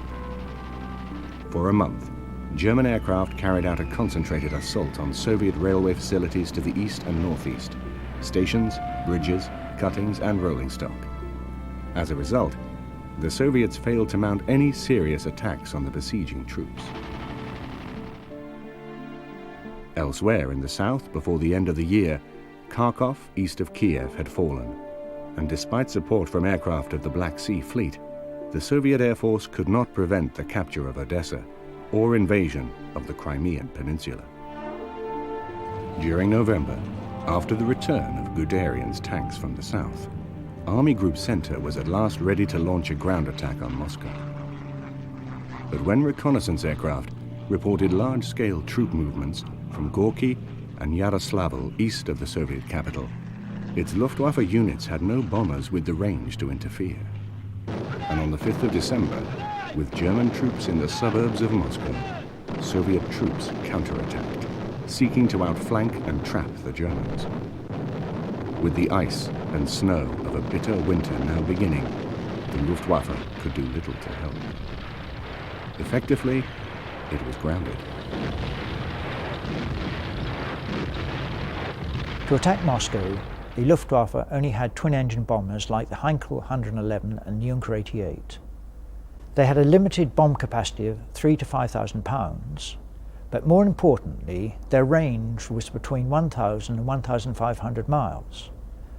At their airfields 400 miles west of Moscow, it was impossible for them to fly far beyond Moscow to attack troop concentrations. Moreover, they were 100 miles per hour slower than the Yak-1 fighters. Their ability to attack Moscow decisively was therefore very much reduced. The scene was now set for disaster. On the 9th of January 1942, 4 Soviet armies burst through the thin cordon of troops protecting the boundary between Army Group North and Army Group Center in the area of Lake Seliger, and similar incursions occurred along the whole front. Thousands of Germans soon found themselves surrounded in a series of large pockets. In one of these, by the second week of February, the entire 10 Army Corps and part of 11, 6 divisions and 100,000 men were isolated southeast of Lake Ilmen at Demyansk. Only an airlift could save them. The weather was frequently unfit for flying, the temperature minus 40 to 50 degrees centigrade. Bei schlechtem Wetter mit Vereisung. Vereisungsgefahr ist für einen Piloten eine furchtbare Belastung. Sekunden, in einer Zeitspanne, die in Sekunden zu messen, ist viele Kilo bis zu einer Tonne Eis ansetzen und damit nicht mehr flugfähig sein. Man muss sich dann in dem Moment sofort aus dieser Höhe begeben, nach unten oder nach oben. Das kommt dann auf die Situation an, wo man meint, wo diese Vereisungssituation aufhört. Also nachts bei Schlechtwetter in einer Vereisungssituation zu fliegen, ist eine große Belastung. 220 Junker 52 transports were based at Pleskau, though only 1/3 of them serviceable. To deliver the necessary 300 tons of supplies each day to Demyansk, a minimum of 150 serviceable aircraft were required, plus more ground staff and equipment to overcome the winter condition. These needs were quickly met, and on the 20th of February, 40 Ju-52s landed on the trodden snow of Demyansk's temporary airstrip. The 3-engine Junker 52 transport aircraft carried out a number of functions. On occasions it carried cargo, it transported troops, or it took paratroopers into action. It was used in its cargo capacity for Stalingrad airlift, but at 180 miles per hour it was vulnerable to the Soviet fighters. By the beginning of March, a second emergency airfield was ready. From Pleskau to Demyansk was 150 miles, 100 over enemy territory. Initially, Ju-52s flew singly at low level, which made them vulnerable to Soviet fighters. They were soon organized into tight formations, though, flying at 16,000 feet and protected by Messerschmitt 109s. Between the 20th of February and the 18th of May 1942, when a relief column got through, at a cost of 265 aircraft, a daily average of 276 tons of food, weapons and ammunition, and 5 million gallons of petrol were delivered to the trapped men, besides 15,446 replacement troops for the 22,093 wounded taken out. Once the thaw had set in, German forces resumed their dash eastwards across the Ukraine. Hitler decided that Army Group South was doing so well that he detached the 4th Panzer Army into the Caucasus in search of oil, leaving just the 6th Army to capture Stalingrad on the banks of the River Volga. By the 19th of November, 85% of Stalingrad was in German hands. That day, however, the first signs of winter appeared, and the Soviets counterattacked from both flanks, threatening to encircle the 6th Army. Close support Stukas and cannon-firing Heinkel 111s attempted to halt the enemy, but the deteriorating weather blunted their efforts. Several aircraft were lost to anti-aircraft fire before conditions made flying impossible. 2 days later, General von Paulus, the army commander, told Lieutenant General Fiebig of the Luftwaffe's 8th Air Corps by phone that despite the unpromising situation, he intended to fight on, not retreat. Paulus expected the Luftwaffe to supply him by air. Fiebig warned about over-optimism. Damit war klar, was eigentlich schon viele Ende 41, als das Ziel Moskau nicht erreicht wurde und ein nicht geplanter, chaotischer Rückzug notwendig war, gesagt haben, von Blitzkrieg ist nicht mehr, die Phase ist vorbei. Wir haben das ja hautnah zu spüren bekommen und wussten täglich, wenn wir irgendwo landeten, wie dünn die deutsche Front war, wie wenige Einheiten viele Kilometer zu sichern hatten. Und wir waren ja konfrontiert mit abgeschnittenen Truppenteilen, die wir zu versorgen hatten und zurückzuführen hatten. Das war ja, bei uns gehörte ja mit zu den Aufgaben. On the 22nd of November, Fiebig informed the 6th Army that the Stuka Close Support Airbase at Kalach on the River Don had been overrun. Even more critically, the Soviet flank attacks had met at Kalach, trapping its 250,000 men. Fiebig warned Paulus's Chief of Staff, Major General Schmidt, that an airlift was impracticable. Both the weather and the enemy are completely incalculable factors. That evening, however, Hitler ordered the 6th Army to stay put. The Army High Command in Berlin had serious doubts about this. General Zeitzler attempted to persuade Hitler that it should break out. He calculated that 700 tons of supplies would be needed daily. Even if all the horses in the pocket were slaughtered, the minimum requirement would still be 500 tons. Zeitzler did not believe the Luftwaffe could achieve that total. Hermann Göring, commander of the Luftwaffe, flatly disagreed. "My Führer, I announced that the Luftwaffe will supply the 6th Army from the air." Fog, ice and snow had already appeared in Stalingrad. The temperature dropped to minus 20 degrees centigrade. Nevertheless, on the 24th of November, the air bases of Tazinskaya and Morovskaya were instructed to fly 300 tons of fuel, weapons and ammunition into Stalingrad daily. 3 days later, the 6th Army requested additional flour, bread and other food supplies, as local stocks were dangerously low. But due to the poor weather and low availability of aircraft, only a third of the Ju-52s at Tazinskaya were serviceable. On the 25th and 26th of November, the opening days of the airlift, only 65 tons of fuel and ammunition got through. On the 27th of November, even less arrived. That day at Tazinskaya, Fiebig confided to his journal, "Weather atrocious. One snowstorm succeeds another. Situation desperate." It was now clear that the Junkers 52 aircraft could not deliver the necessary tonnage alone. Heinkel 111s at Morozovskaya and Milarova were ordered to join the airlift. To safeguard the base airfields, Messerschmitt 109s and Stukas were added to their defenses. The Messerschmitt Bf 109F had two 7.9 machine guns and a 13mm cannon. It had a speed of 390 miles per hour and a ceiling of 37,000 feet. In 1942, it succeeded the Messerschmitt Bf 109E, which had a speed of 360 miles per hour, 4 machine guns and a ceiling of only 34,000 feet. But both types remained in operation on the Eastern Front for the rest of the war. On the 30th of November, Heinkel 111s and Junker 52s delivered 100 tons of supplies to Stalingrad for the first time. Still 1/5 of the minimum demanded for the besieged army. The only operational airfield in the pocket was Pitomnik. Aircraft were guided into it by radio beacon, then visually by a red landing cross and green Very light.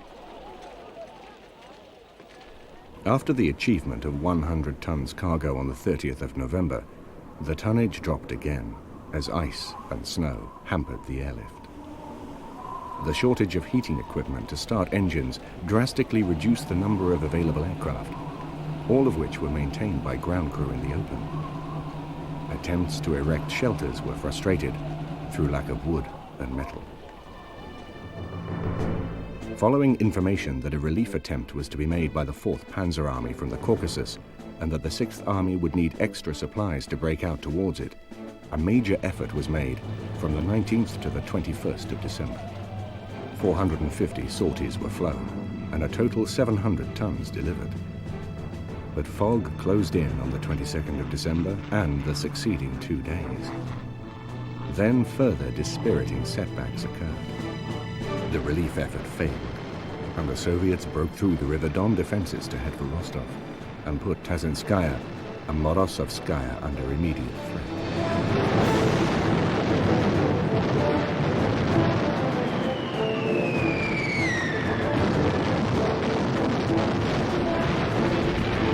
After defenses just north of Tazinskaya were overrun, 180 Ju-52s made ready to leave. Goering ordered them to stay, which put the entire airlift at risk. At 5:20 a.m. on the 24th of December, the first Soviet shells fell on the airfield, blowing up 2 aircraft. With fog reducing visibility to 50 yards and the enemy fast closing in, at 5:30 Fiebig gave the order to take off on his own responsibility. Many of the aircraft were still laden with ammunition and fuel for Stalingrad, which, with additional passengers, made it difficult to become airborne. 2 Ju-52s were destroyed in crashes on the ground, and several others damaged in the poor visibility. At 6:15, Fiebig flew out in the last Ju-52 as Soviet tanks crashed through the perimeter fence. 108 Ju-52s and 16 Ju-88s escaped from Tazinskaya to airfields further west. 60 aircraft were lost, spare parts and ground equipment abandoned. The outcome would have been happier had Goering not blocked evacuation the previous day. 25 miles further east, Morozovskaya had not yet come under attack. As the weather closed in, the station commander sent his Heinkel 111s and Stukas away for safety. On the 24th of December, the weather cleared, and the Stukas returned to drive off Soviet troops, which were now nearby. On Christmas Day, they were joined by the Heinkels and a unit of Messerschmitt 109s. Persistent bad weather curtailed flying, though, and on the 3rd of January 1943, Morozovskaya was abandoned too. The Ju-52s then operated from Salsk, the He-111s from Novocherkassk, 60 miles further west. No deliveries at all were made to Stalingrad over the Christmas period. On the 31st, 1st and the 4th of January, the daily total exceeded 200 tons, which proved a false dawn. Fog prevented flying on other days. The longer flight time from the new western bases gave the Soviets more opportunity to sight anti-aircraft guns along the lines of the Potomac beacon. Incoming aircraft were forced to make wide detours and use up fuel which would otherwise have gone to the Sixth Army. Soviet fighters became more active as well, obliging the Ju-52s to fly in formation, protected by Me-109s. This meant that unloading teams at Potomac were often idle for lengthy periods until faced with 40 aircraft at once. So haben wir zum Beispiel bei diesen Nachteinsätzen nach Stalingrad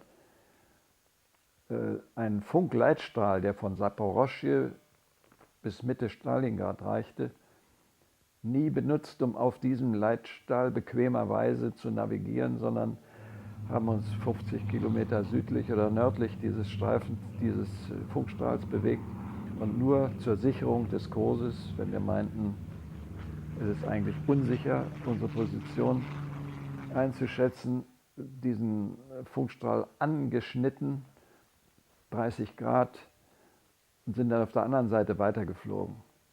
Junge Piloten, die nun nachts in dieser Situation unterwegs waren, sind sicher auf diesem Leitstrahl längs geflogen und damit in russische Flakfallen geraten, die die Russen natürlich aufgestellt haben, nachdem sie gemerkt haben, dass hier dieses Navigationshilfsmittel war. As early as the 11th of December, Fiebig had asked for another airstrip at Gumrak to be cleared and leveled. Almost a month later, this had not been done, mainly because improving the flak defenses at Potomac had taken priority. The hopes of the defenders were raised on the 9th of January when 7 Focke-Wulf Condors flew into Potomac with 36 tons of fuel, ammunition and provisions. On the way back, they carried 156 wounded. 18 Condors had been withdrawn from the Battle of the Atlantic and based at Stellano, 300 miles from Potomac. But several of them had suffered equipment malfunction on the ground in the freezing temperatures, and 5 were lost in action on the 10th of January. On the 16th of January 1943, Potomac fell. 6 Stukas and 6 Me-109s managing to get airborne as Soviet troops closed in. The Messerschmitt volunteer pilots had defended Potomac since December 1942, driving off Soviet MiG-3 and LAGG-3 fighters and IL-2 ground attack aircraft, often with only 2 or 3 of the Me-109 serviceable. Ordered to Gumrak, 5 Messerschmitts crashed on the unfinished runway. The Potomac airfield had originally been designated for fighters, but in the crisis had been extended so it could take heavy aircraft, and during the course of the battle had been heavily defended with the anti-aircraft guns. This meant that the Soviet fighters could not easily range above it. When it fell, the Luftwaffe only had the small, inadequate Gumrak strip, which did not have anti-aircraft fire, and therefore the Soviet fighters ranged very easily above it. Very few Luftwaffe aircraft landed there, and many actually refused to do so because of the conditions. Salsk also came under attack on the 16th of January, and the Ju-52s moved to a temporary airstrip near Sverevo at the limit of their operational range.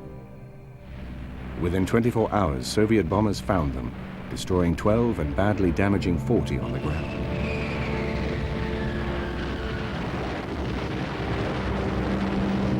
During the night of the 18th, 19th of January, a Condor did land at Gumrak, and a Heinkel 111 piloted by Major Thiel the following day. But most airlift pilots refused to land, either throwing out their supply canisters or simply turning back. Vorbeiflogen mit offener Ladeluke, sodass die Besatzung, wenn es sich um Benzinfässer handelte, die in der Maschine zurückrollen konnten und über die Ladeluke abwerfen konnten. Bildete sich natürlich dann sehr schnell eine Erfahrung heraus, was man machen kann und was man nicht machen darf. Denn sowohl die Strohballen wie auch die Fässer sprangen, je nachdem auf was für einen Boden sie fielen, auch wieder hoch. Und wenn wir zu erwarten hatten, dass hier Schwierigkeiten, Gefahr fürs Leitwerk bestanden, mussten wir etwas höher fliegen. Und in anderen Situationen konnten wir sehr tief an den Boden herangehen, ohne Gefahr zu laufen, dass ein Fass uns ins Leitwerk springen würde. An eine Wirtschaftlichkeit dieses Einsatzes darf man nicht denken, denn viele Fässer, je nachdem wie sie auf den Boden prallten, platzten und es handelt sich um 200 Liter Fässer. Dieses Benzin war natürlich verloren. Major Thiel wrote, "The airfield is easy to pinpoint from 4,500 to 5,000 feet, owing to its rolled runway, its wreckage, and the numerous bomb craters and shell holes. The landing cross was covered with snow. Directly my machine came to a standstill, the airfield was shot up by 10 enemy fighters. Because of uncleared wreckage, the runway length was reduced to 80 yards. Soviet aircraft constantly prowled overhead, ready to engage incoming aircraft as soon as the 7 lamps of the flare path were illuminated. The Luftwaffe did not give up, though. During the night of the 21st, 22nd of January, 21 HE-111s and 4 Ju-52s did land supplies at Gumrak, the last aircraft to do so. Next day, the airfield fell. Ich selbst gehörte zu denen, die an diesem Tag, es war der 22. Januar, flogen. Zunächst blind, dann klärte das Wetter auf. Ich geriet dann in Flakfeuer, war dann unversehens aber schon über dem Kessel, während die Wolkendecke weiter aufriss. Ich konnte den Platz finden. Nach der Benzinsituation wollte ich 17 Verwundete mitnehmen. Wir wurden beim Ausflug, ich hatte zunächst vor, im Tiefstflug herauszukommen, hatte dann aber eine Wolkenbank gesehen und mich versucht, diese Wolkenbank zu erreichen, die ich dann auch erreichen konnte, aber ich wurde angegriffen von einem russischen Jäger. Es gab so ein Katz-und-Maus-Spiel, während ich in der Wolke war, war er drüber, war er in der Wolke, war ich drunter. Er hat dann den Angriff abgebrochen, vielleicht hatte er kein Benzin mehr, ich weiß es nicht, es war unser großes Glück. Aber um hier in diesem Luftkampf, der es ja war, durchzukommen, musste ich enge Kurven fliegen, starke Beschleunigung in Kampf nehmen, wie die nicht angeschnellten Verwundeten, es waren auch Schwerstverwundete dabei, das überstanden haben, wird mir immer ein Rätsel bleiben. On the 2nd of February, a final message came out of the German 11 Army Corps. Have done our duty and fought to the last. That evening, 2 waves of HE-111s flew over the city with canisters, but there was no sign of life from the German positions.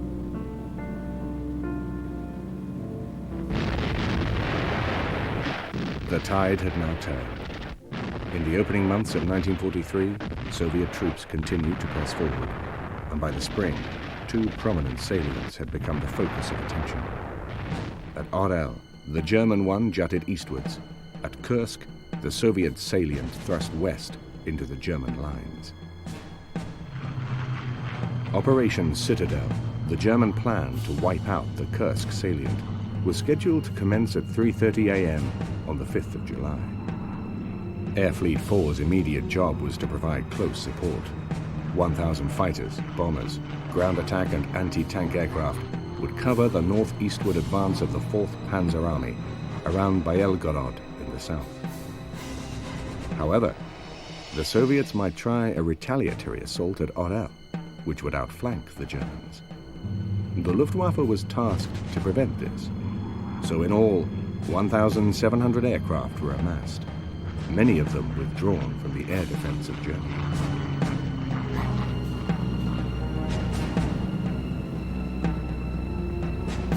The initial phase of Citadel went well, with Stukas flying up to 6 missions daily to blast away for the tanks in a classic blitzkrieg tactic.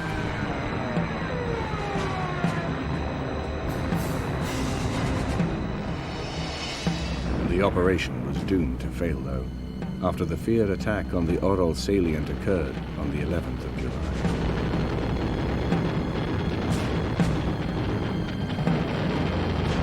Defense there, rather than attack at Kursk, now took precedence.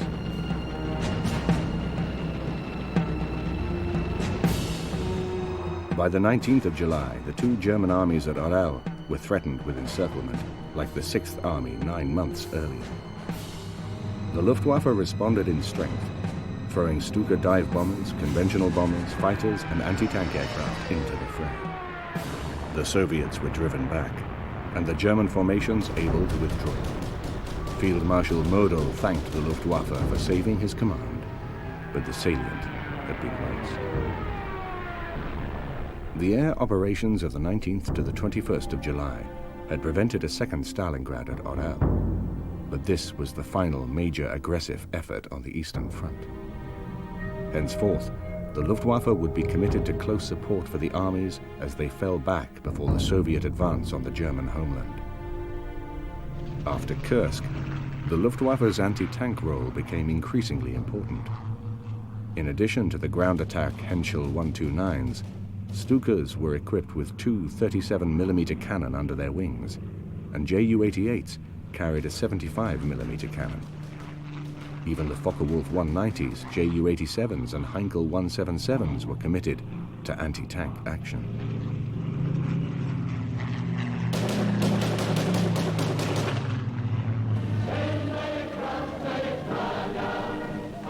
As the Luftwaffe strength ebbed, that of the Soviet Air Force on the Eastern Front, greatly enhanced by the supply of 19,000 British and American aircraft over 4 years, continued to rise. 8,500 in December 1943 became 15,500 in January 1945. During the Second World War, the Allies supplied a considerable number of aircraft to the Soviet Union. Some RAF squadrons operated from the Archangel area in support of the Arctic convoys, and when the crews went back to Britain, the aircraft were left to the Soviets. Many aircraft were taken by merchant ships to Archangel via the Arctic convoy routes. Many others were flown via Persia into southern Russia, and a fourth way of getting the aircraft to the Soviet Union was via Alaska and Siberia. Many of these were picked up by Soviet pilots at Fairbanks and flown to the USSR from there. In total, the Americans sent 14,800 aircraft and the British 3,000. However, some sources suggest that this is too low and the overall figure should be something like 19,000. During the drive into eastern Ukraine in August 1943, Soviet forces were supported by 1,400 aircraft as Luftwaffe losses forced Henschel 123 biplanes into action. 4 months later, 2,360 Soviet aircraft backed the recovery of western Ukraine. 6,000 aircraft were available in Belarusia during the summer of 1944, and in April 1945, 2,400 took part in the assault on Königsberg on the Baltic. For the final attack on Berlin, 7,500 were deployed.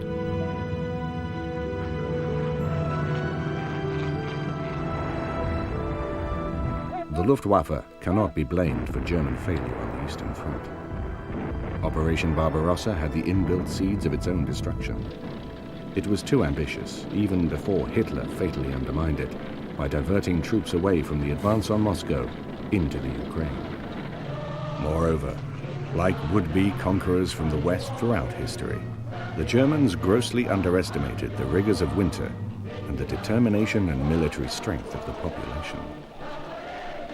Specifically, they miscalculated the capability of the Soviet Air Force, assuming that immediately after the mounting of Operation Barbarossa, it had been wiped out. Air power ultimately proved a powerful weapon in the Soviet arsenal on the Eastern Front.